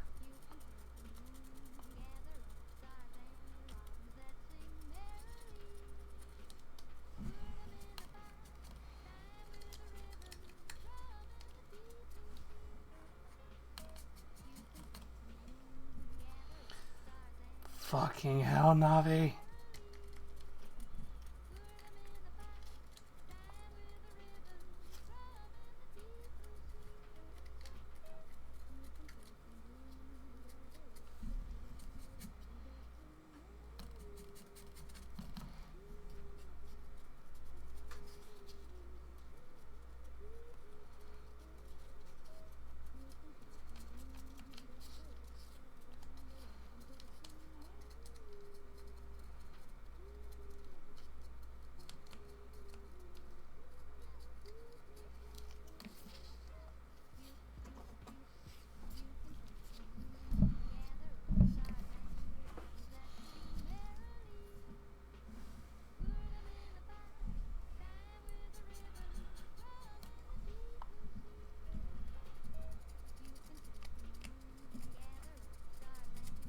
You can tell I was hunched over at the fact that my model just reset and has been like this the entire time.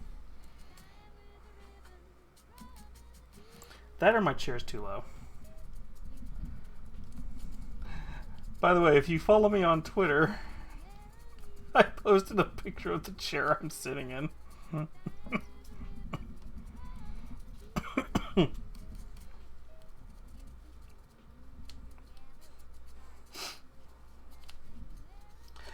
I have been using I've been using a dining room chair for the last few months because I haven't had the money to drop on an actual office chair. And I don't really know what kind of office chair I want. Because I don't want, like, gamer chair, but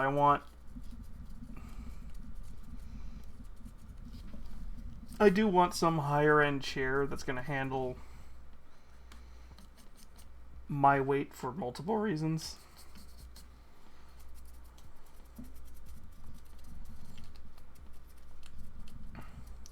And I almost got one about a month or two ago. But then it ended up being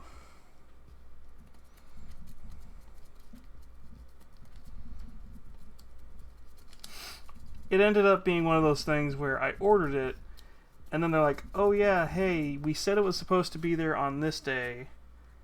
Yeah, we don't actually know when it's going to get delivered, and yeah."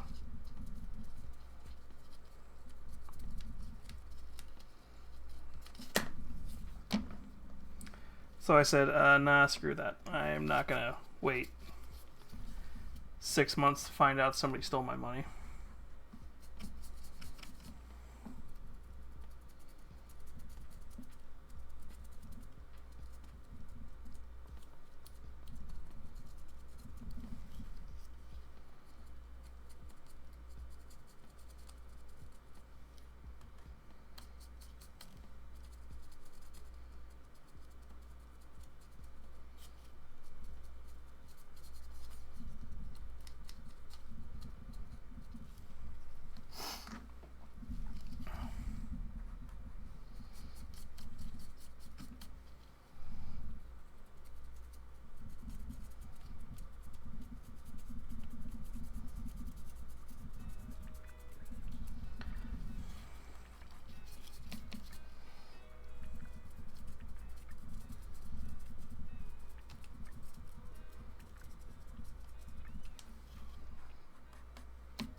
Oh my god.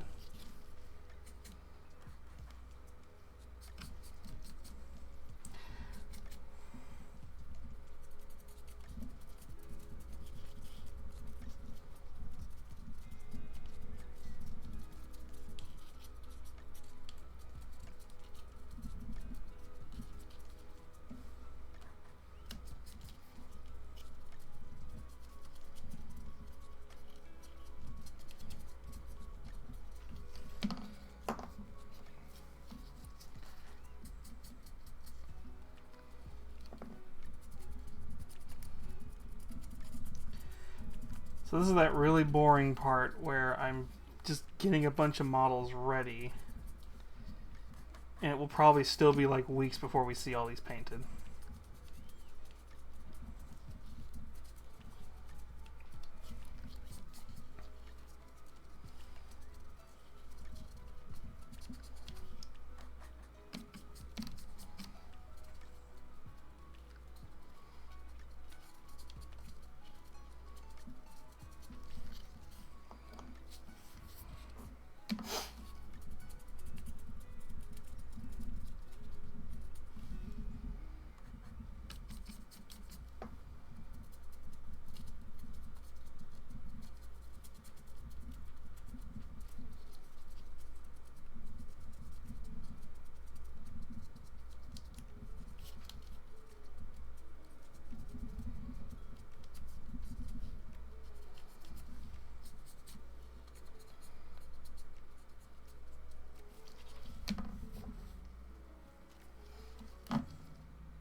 Speaking of Borderlands, these kind of do look like the creatures from the pre-sequel.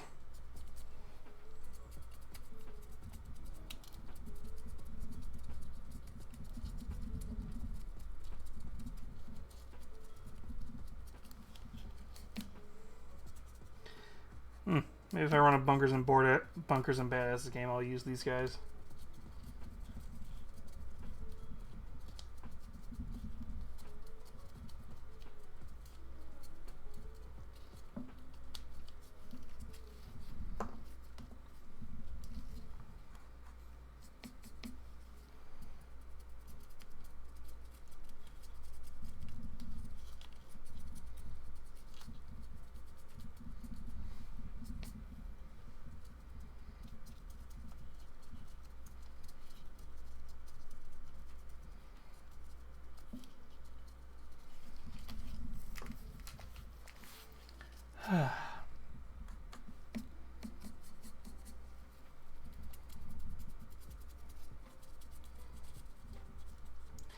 Does make me think we're going to paint these guys up as iridium purple instead of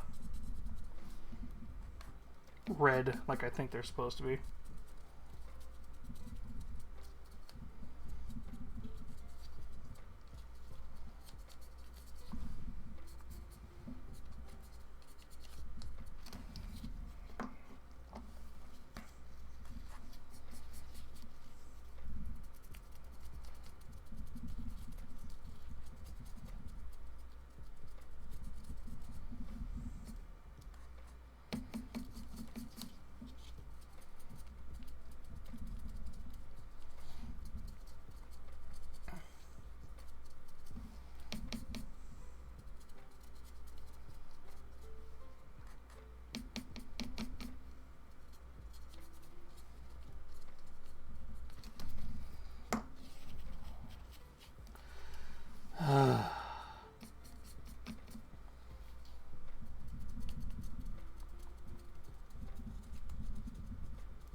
God, I made bacon today, and I just keep smelling it on everything, so I'm wondering if I just, like, burnt it into my nostrils.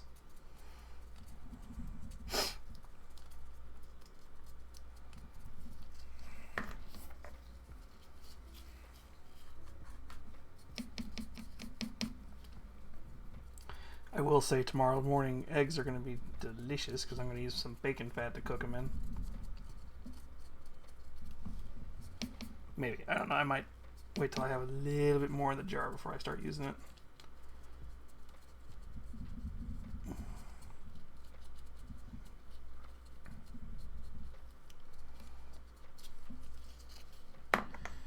All right.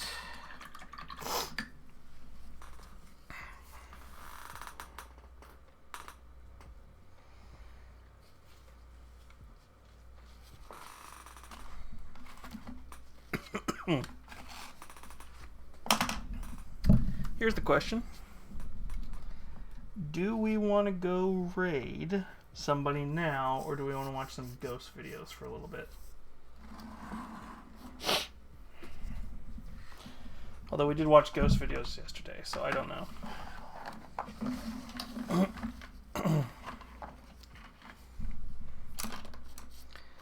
And I don't really want to start a 40k in 40 minutes right now, just because I'm about to check something, and if it works on something else, then... Alright. I'm going to switch over to this. Let's turn that off. Unplug that. I thought I dropped something.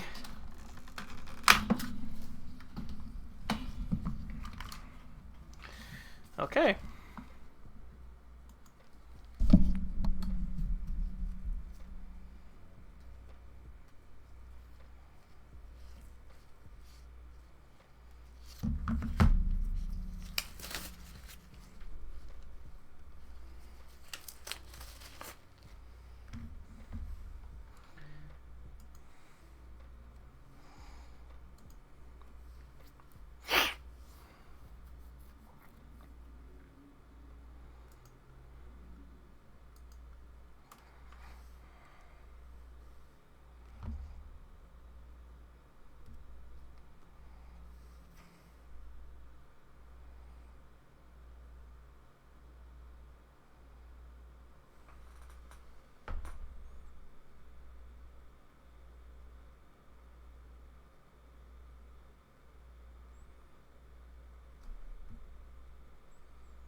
Okay, that's not good.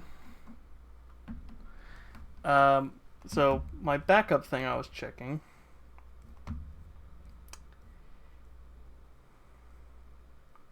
You know what, screw it. My schedule the last time I checked it said I had the day off. Alright, let's see.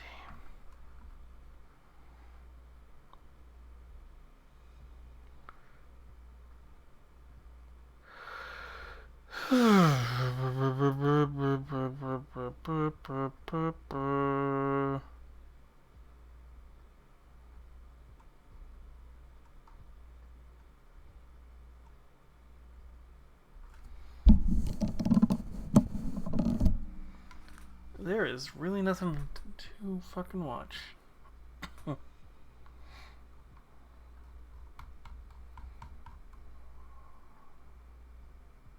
Like, I thought Slaptam at least uploaded something today.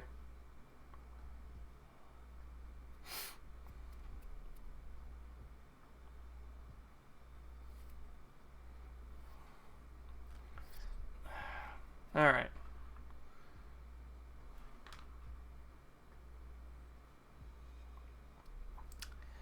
There's a channel called Top 5 Ghosts. Let's see how it is. If it ends up being AI or something like that, screw it. In this clip, a man who has long been haunted by unexplained phenomena decides to leave his camera overnight in the view of the kitchen.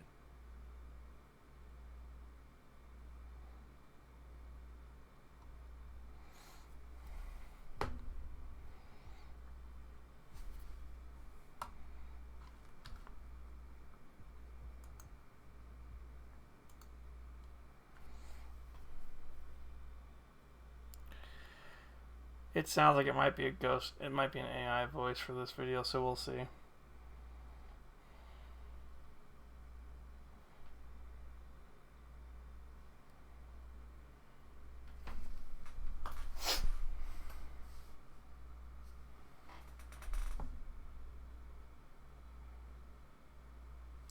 This is so interesting. I looked away and didn't realize shit was happening until I looked back and I'm like, oh, a drawer's open.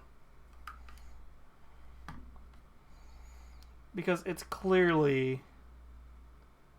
Throughout the night, the camera records the cabinet door opening by itself and objects mysteriously falling off the counter, further heightening the eerie atmosphere of the situation. In a chilling video circulating online, spectators are plunged into the unsettling desolation of a park, where a solitary swing oscillates with eerie vigor.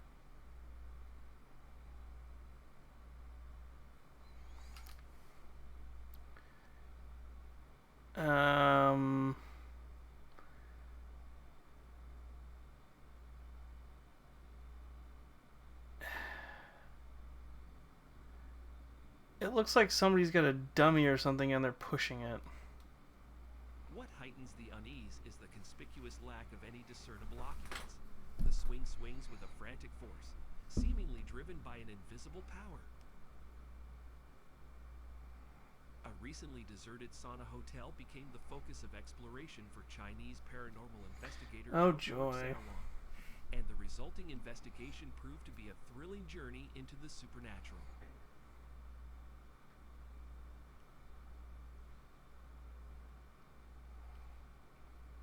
Hey,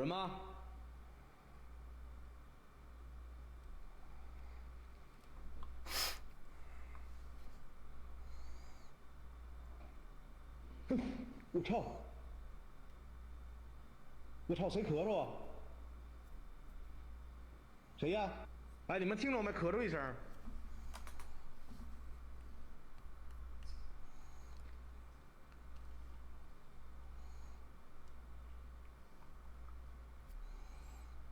Ah, yes, we can't see the clearly moving chair. 我操！谁呀？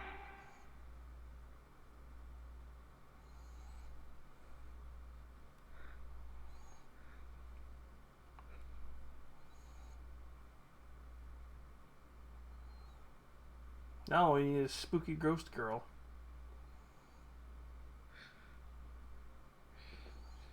Okay, there's something wrong with the software. Alright. Not worry about it tomorrow.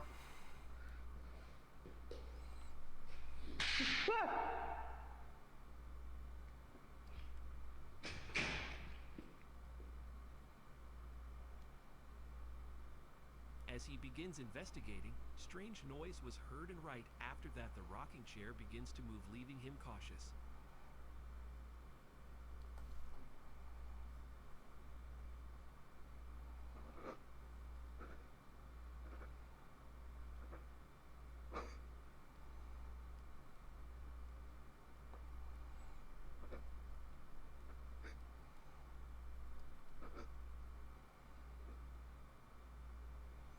Alright, where's the spooky ghost girl coming from? 我操！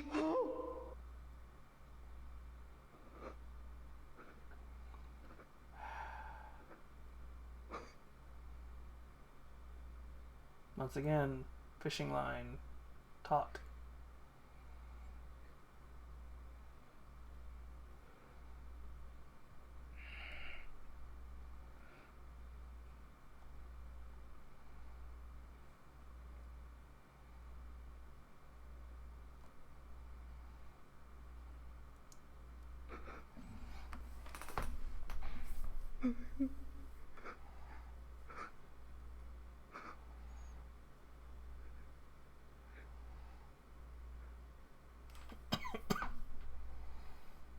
Come on, spooky ghost face.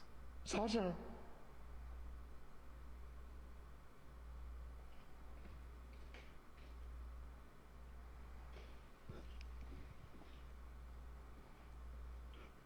我操！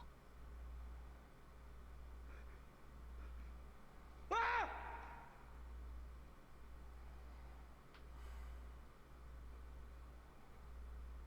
Later on, in the water pool, the balls begin to move on their own, as if guided by an unseen hand. And just right after that, one of the door opens as well as a water tap. 我操！ Mm-hmm. 哎呦我操！吓了是吗？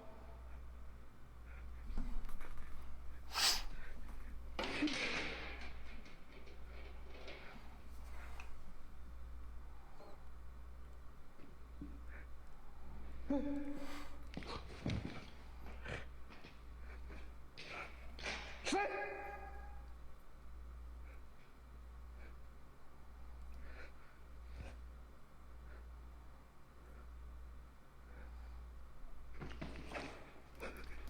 Oh, well, did we get a spooky face? Or did something just move? Did you observe?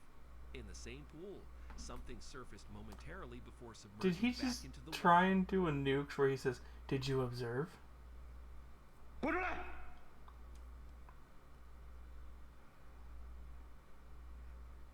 是卡吗，兄弟们？这样的任务。是这卡吗？谁？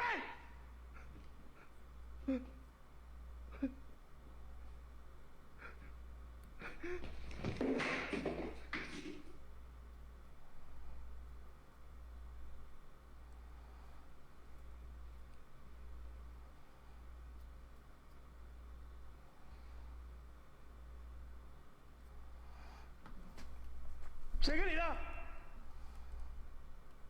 现在卡吗，兄弟们？还卡吗？啊！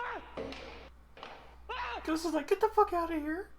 This is my place. Get the fuck out."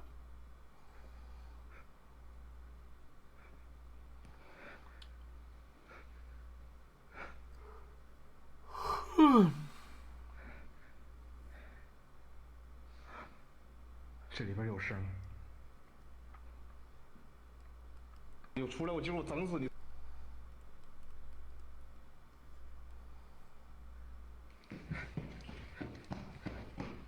Why? Why do you always run towards the ghost and spooky shit? Lastly, the entity begins to throw things in his way. This was the point he decided to end his investigation for his safety. It was probably a homeless guy is what I'm actually betting, but still. In a hair-raising video circulated online, a woman is seen enjoying a peaceful evening in her TV lounge.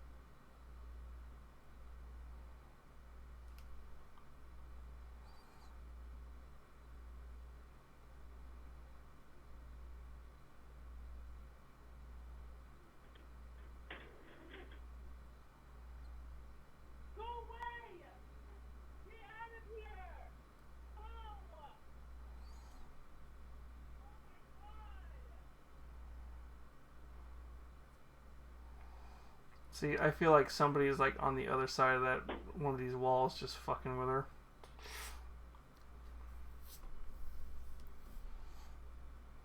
While she unwinds, illuminated by the soothing light of the television, the mood takes an abrupt turn. Out of nowhere, a chair positioned in front of the TV violently shifts, shattering the serenity of the room. The woman's serene expression quickly changes to one of shock and disbelief as she witnesses this inexplicable occurrence unfold right before her eyes. In a chilling video shared by a group of paranormal explorers, they find themselves confronting their deepest fears. Oh no. Ele disputou tudo. Olha, oh, meu Deus, olha lá, olha. Ele já tá vendo com raiz. Olha, olha. Olha, meu Deus, olha.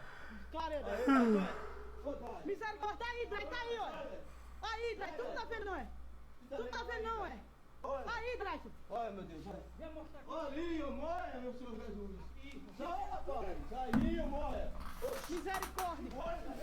Tá vendo tu? Aí, dá paré os dois. Dá paré, cadê o outro? Um por ali, outro é. Dá paré. Vamos fechar as portas. Listen, if the dude is running that fast, you start running. Doesn't Tá matter. vendo tu? As they investigate, They notice a figure standing in the corner, prompting them to hastily flee outside. What are your thoughts on this clip? I didn't even see the fucking figure. That's to tell you how fucking blurry it is. I didn't give a shit. Faced with inexplicable terror, a family experiences a jarring encounter. Jerry. The fact it's a fucking AI voice.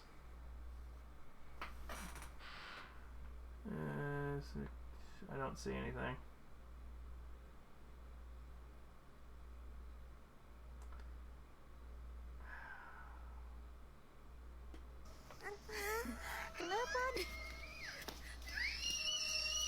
While standing outside their home, savoring a peaceful moment, the daughter's demeanor abruptly shifts from calmness to sheer panic.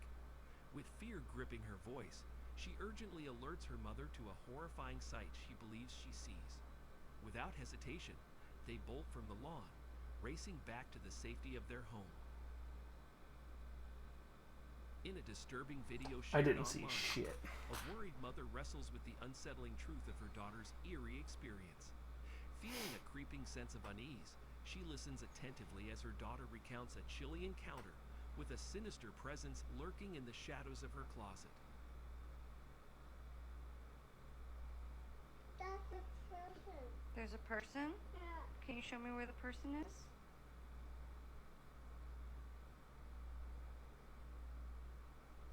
Is it Elsa? No. No. No? I'm scared. You're scared? Yeah. Okay. Can you show me where the person is? Is it a kid person or a grown-up person? It's a grown-up person?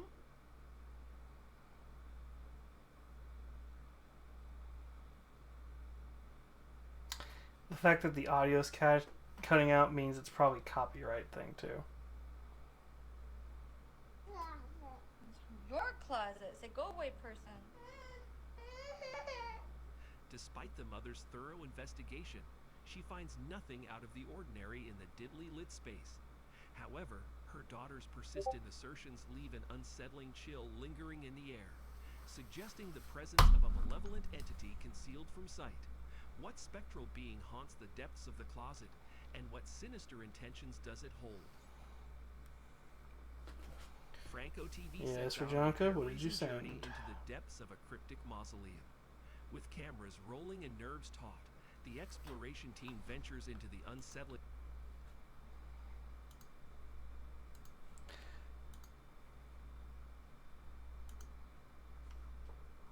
One second, we got sent a better video, so I'm gonna put that on instead because this one's just sad.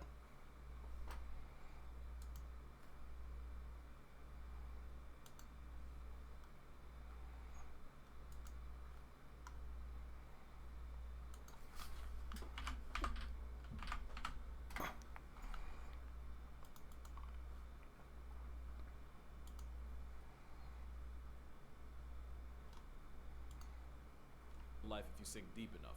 And the Megalodon Oh, him! is not one of them.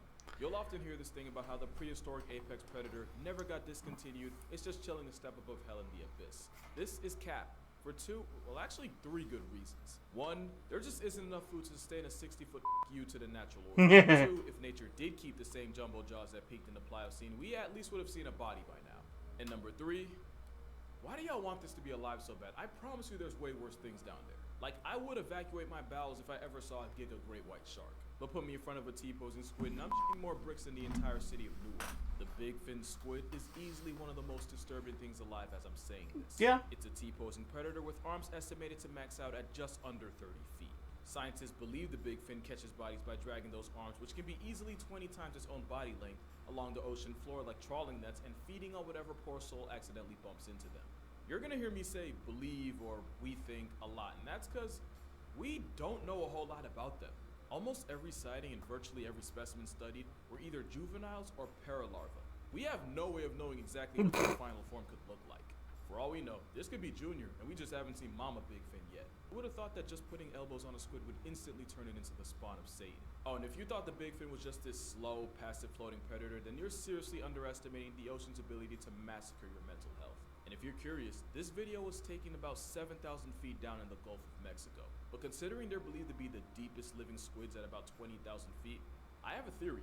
This is a juvenile, and the big boys are the ones shacking it up down in the crotch of the ocean. But good news, the big fin probably only feeds on small fish and crustaceans. Bad news, there are squids big enough to beef with the biggest predators on the planet. And the biggest predator on the planet that isn't a disgraced former YouTuber is the sperm whale, which on its own would have to be one of the most traumatizing things to witness during their 2-hour hunting expeditions down in the deep sea. Well, the tankiest carnivore on Earth regularly runs fades with the giant squid. And by giant, we're talking about calamari growing to an estimated 40 feet long. Not only are they themselves predators that hunt using 20-foot tentacles, they're opportunistic cannibals that would 100% murk their entire family reunion for some calories. Now, nature high-key screwed up their character design. They have a donut-shaped brain and an esophagus running through it, meaning if they swallow something big enough, not only do they run the risk of choking to a flatline, they can also factory reset their entire personality through severe brain damage. Which is why they mitigate this by shredding their victims with a razor-sharp beak, and essentially a tongue with teeth, the radula. That beak is such a weapon that you'll rarely see a sperm whale that hasn't been tattooed during a struggle with a giant squid. And while the plus-size cephalopod usually loses in a war with the whale, they do not make it easy. But the most disturbing thing about them is that eye.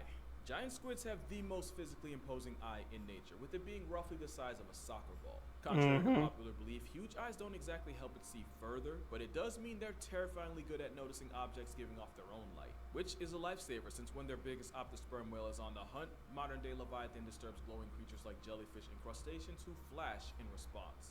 Having eyes as big as their heads means the giant squid can detect and use those flashes to avoid becoming a corpse. But that also means we don't have a lot of footage of giant squids, so that's why he's using vampire squids. You might squids. not see it, the same animal that does its own kind dirty would know exactly where you are. And honestly, there's only one thing that could be worse than getting stalked by a school bus-sized headfoot. There's another squid with hunting tactics so spiritually upsetting, I'm not even going to talk about it. I'm going to go ahead and use a lifeline.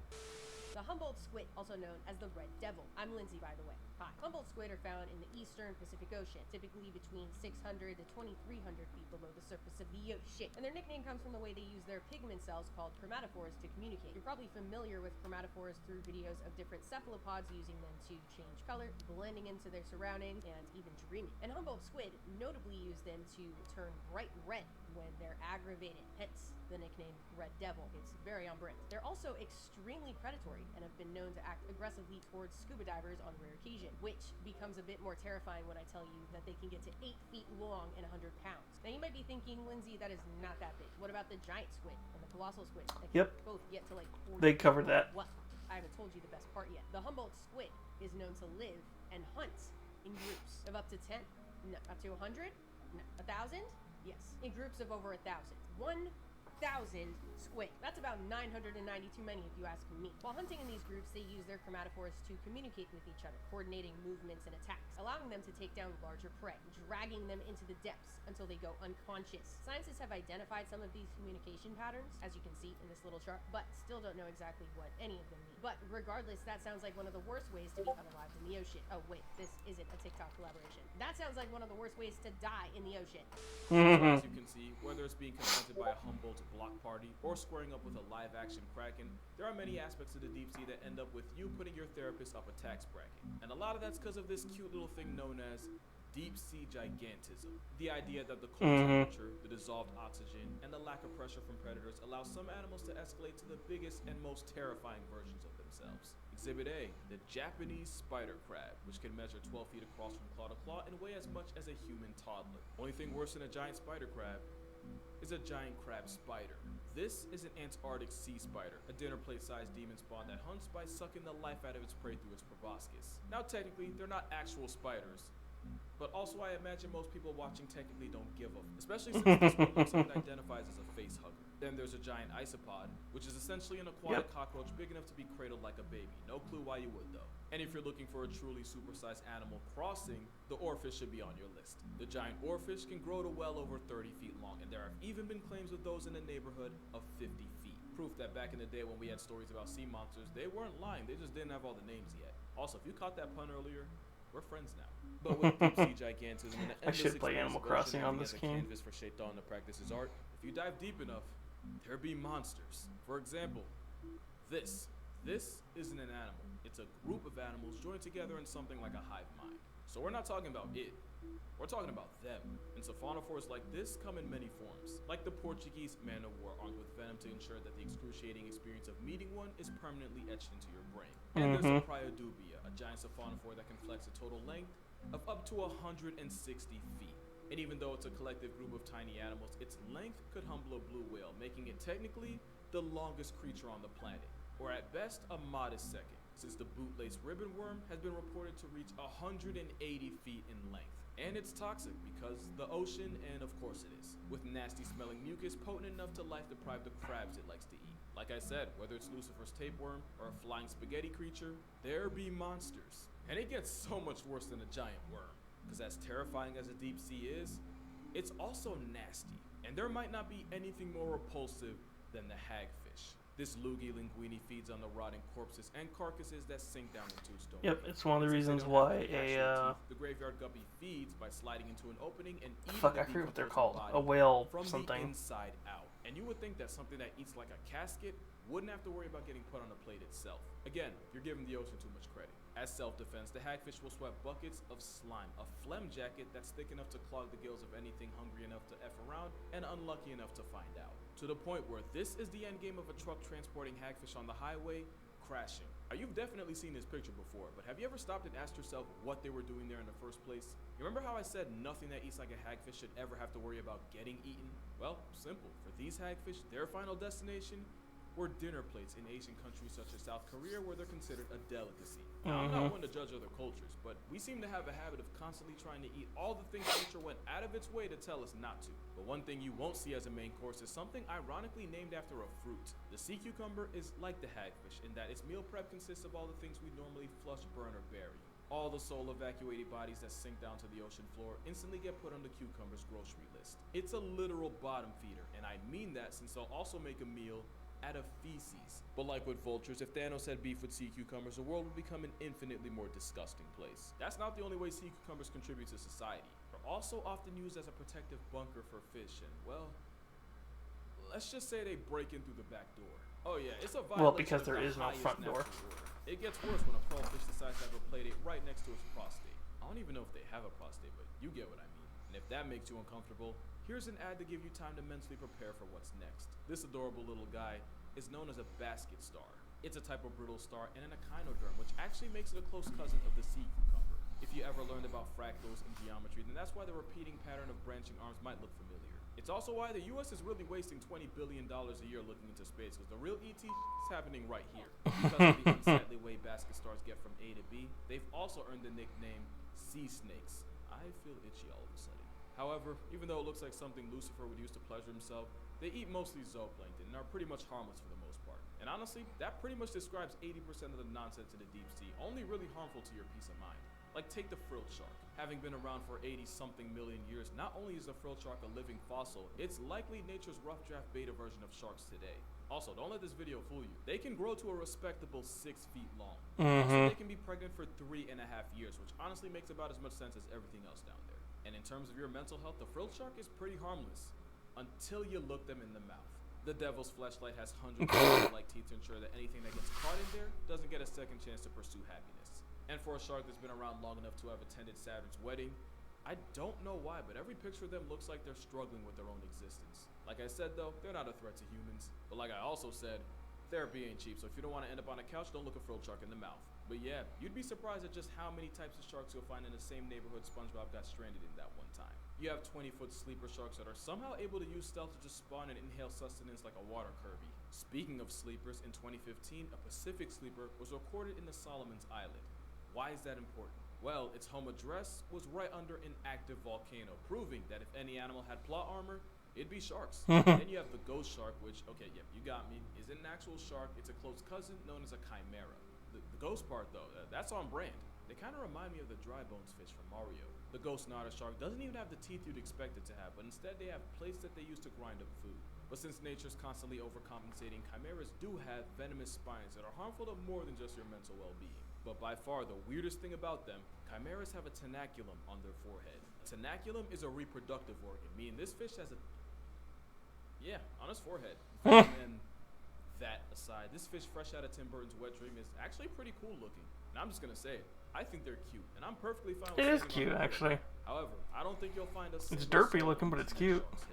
Feast your eyes on the goblin shark, a demon dog-looking fish with a mouth that snaps like Oh, nobody's these ones are business. terrifying They're when really you the watch same, their but mouth known to open. live in oceans all around the world at depths of up to 4,200 feet below the surface of the ocean, and are estimated to get to 18 feet long, which is really big for a deep-sea shark. You might have seen videos online of their jaws just fully ejecting from their brain case in a process called slingshot feeding. It's kind of what they're known for. Their upper and lower jaws plunge forward away from the skull, engulfing their prey. I know it probably seems ridiculous and almost alien, but it's actually not uncommon. Most fishes have jaws that aren't entirely attached. One might argue that the goblin shark is the most extreme example of this look, until you see a video of the sling jaw wrasse, who use suction feet to snatch up their prey. They look like they have a trombone stuck in their mouth. Goblin sharks have a particularly long snout, and it's not for nothing. They have sensory structures, pores all over it that help them locate their prey, like squid, fish, and crustaceans. And I am personally grateful I am not a squid, fish, or crustacean. Yeah, goblin's the right word for the only shark in the world with a receding gum line. But you gotta admit, yeeting your own jaw to catch calories is pretty metal, and you're gonna find that a lot of the creatures rolling in it deep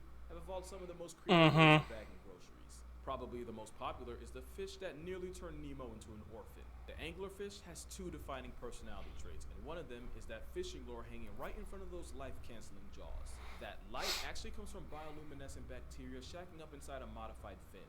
So when a bite-sized light work swims up to the light thing and it just cops some easy protein, the angler ensures that some fish out there never sees its father again. The other thing anglerfish got clout for is their mating habits. I'm not gonna get into it. Yeah. If your marriage looks anything like theirs, you're gonna need both a divorce and a So, restraining order. And all intensive of the therapy on top specific of that, excellent deep sea recommendations. anglerfish are Nemo's female. paralysis demon isn't the only deep sea creature to weaponize. The males This are like distinguished the size of gentleman an is known as the anchovy. stoplight loosejaw, and its defining trait is that it uses a red light to hunt, which turns out to be a massive Chico, since the longer the wavelength of a color, the less energy that wavelength has, and the faster it gets absorbed by water.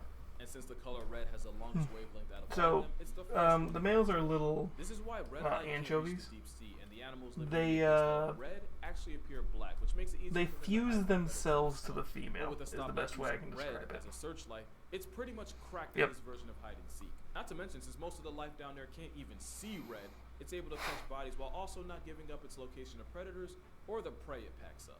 This fish really evolved a whole wall hack and a real-life invisibility cloak. Tell me that ain't crazy. And that freakish overbite ensures that once prey is found, it's lost forever. But why hunt prey when you could just sit and wait for it to come to you? That's the entire playbook for the deep sea lizardfish. Just look at that smile. You know he's on nefarious timing. And at over 2 feet long, they earned the title of being one of the premier apex predators of the deep sea. As a habitual camper, they lie waiting for life to pass them by before they lunge and use hypodermic needles for teeth to cancel it. And with apex standing for anyone providing smoke gets extinguished, lizardfish don't hesitate to turn their own kind into coffin fodder. And with the whole point of those teeth being to hold struggling, panicking prey, they make sure they don't live long enough to learn from their mistake. As much of a therapy bill this Gecko Guppy's mugshot might be, it might not even be the worst headshot in the ocean. Not as long as this is still a factor. I don't know anyone who would waste the oxygen trying to defend this. I would. Many say this is a face only a mother could love. Well, then maybe he is my son. This is the deep sea telescope fish, one of the most studied creatures in the tropical oceans. They're found at depths of about 1,600 to 6,600 feet below the surface of the ocean. I can't say that normally. Surface of the ocean. And like you'll see if you look up photos of them online, they are often photographed at unfortunate angles that don't do them any justice. They orient themselves upwards, hanging out vertically in the water column, as they use their specially adapted eyes to hunt for the silhouettes of their prey. There are two species of telescope fish, Gigantura indica and Gigantura chuni. Don't be fooled by their genus name, which makes them sound like they're gigantic. That is not the case at all. Indica only gets to about 8 inches long, and chuni a measly 6. They are just little guys. Gigantura actually translates to big tails. I love that little comment. They're about average. If they happen to latch onto a snack that's a bit bigger than their own size, that's no problem at all. They underwent a series of skeletal reductions that allow for more room to just fold it in half. That's right. They are expert folders. In 1925, scientists found a 5.5-inch long viper fish inside the stomach of a 3-inch long telescope fish. They described it as neatly folded, an incredible quality possessed by the lovely telescope fish. Yeah, I'm sure if we gave it Blistex and a hairline restoration surgery, he'd be cute, but that's just me. That being said, there's a lot of pretty dope things just chilling in the deep. Take the barrel-eyed fish, the fish with a transparent head that means it can spot ops or prey directly above it, thanks to those 2 green gummy-looking orbs that are actually its eyes. Or the ultra-rare giant phantom jellyfish, equipped with 35 Ooh, that makes pretty. its ET understudy the length of a whale shark. And And when I say rare, I mean this jelly's only been seen like 100 times in the history of mankind, so the fact that you're watching this right now is kind of wild. Then you have the deep sea Dumbo octopus that copes with stress by turning itself into a ball to discourage predators from eating it. And if this right here looks familiar, yeah, right to his thighs. The vampire squid does the inverse, as they'll turn themselves inside out and into their own personal panic room whenever they're pressed by a possible predator. And how about a sea pig for you? Take everything I said about sea cucumbers and forget it for a second, because honestly, they're just really cute in a way I can't fully explain. But it's not hard to see what makes this squid or the stubby squid is actually more like a cuttlefish. It's also a cuttlefish, and it's nature's apology letter for the sheer trauma it saturated the ocean with. It's actually real, and those arts and crafts looking eyes help it catch prey on a nocturnal schedule. It's also important as an environmental indicator, since scientists will often study their responses to changes in water pH and use that to determine how polluted the water is around them. Which you would think would earn this anime octopus the respect of the scientific community. Don't get me wrong, there's a video where some scientists found one, and let me just say, not even Hiroshima got roasted that hard. But that's gonna do it for this video. Make sure you go ahead and drink water, hug your moms, go subscribe to Lindsay's channel, link will be in the description. Shout out to Lindsay for being in this video, and I'm gonna see y'all. Yeah, it did, Rajanka. It's like Davy Jones. They look like googly eyes. They look like they painted them on. You know it's bad when the scientists are making fun of it. It's like some little kid dropped their toy. Hey guys, stop making fun of me. That's a good focus right there. Great focus. Just I want to see him move. It's a Do something.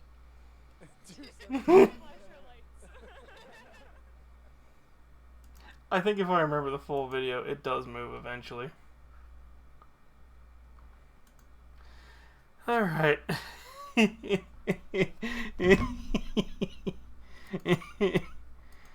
Okay. That was scarier in the sense of, hi, yeah, it's the ocean.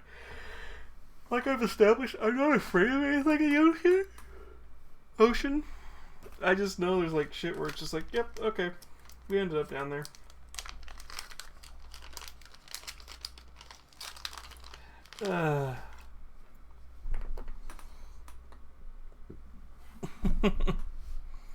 Alright.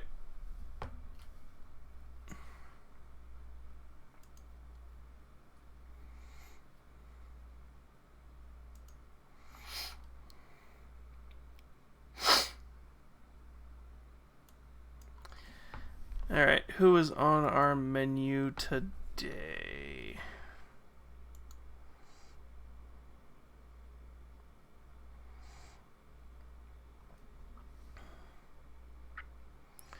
Ooh, we could do Sly Cooper.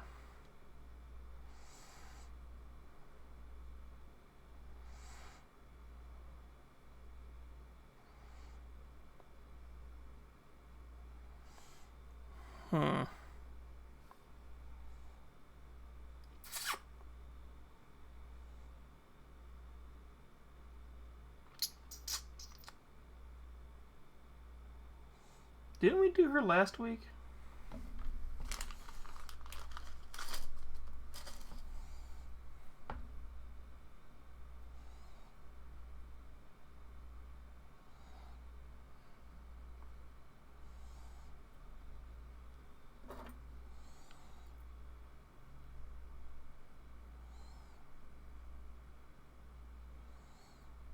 I mean, we could do her again this week. I just...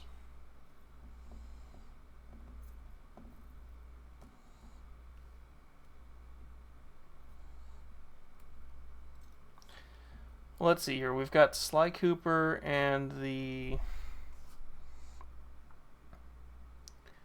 Thievius Raccoonus. We've got Pimjack with Helldivers 2. We've got Anaya Pariah with Lethal Company. And I was trying to see if we had anybody else.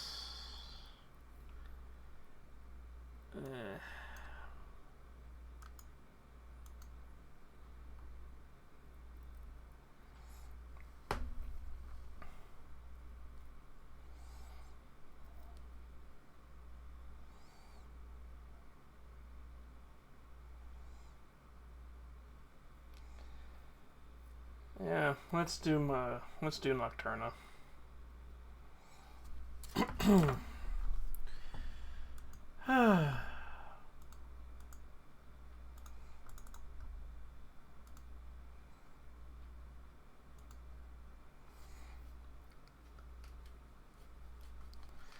Alright.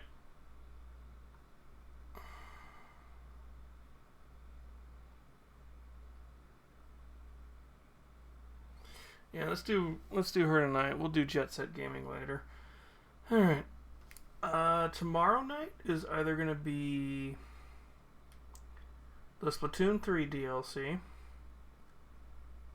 or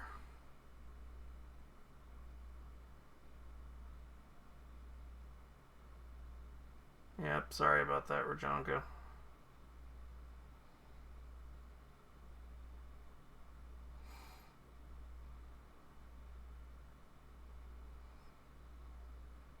Yeah, so tomorrow night's either going to be the Splatoon 3 DLC or we're going to do a Blue Twitch stream. I don't know yet. I will probably announce that later. There's also a possibility I won't be able to stream tomorrow. We'll see. It all depends on how some stuff I'm working on tomorrow goes. But I'm going to get this raid cooking. I hope you all have a good evening, and I hope you all get a good rest. And if I don't see you tomorrow, I hope to see you again sometime soon. But other than that, bye my lovelies.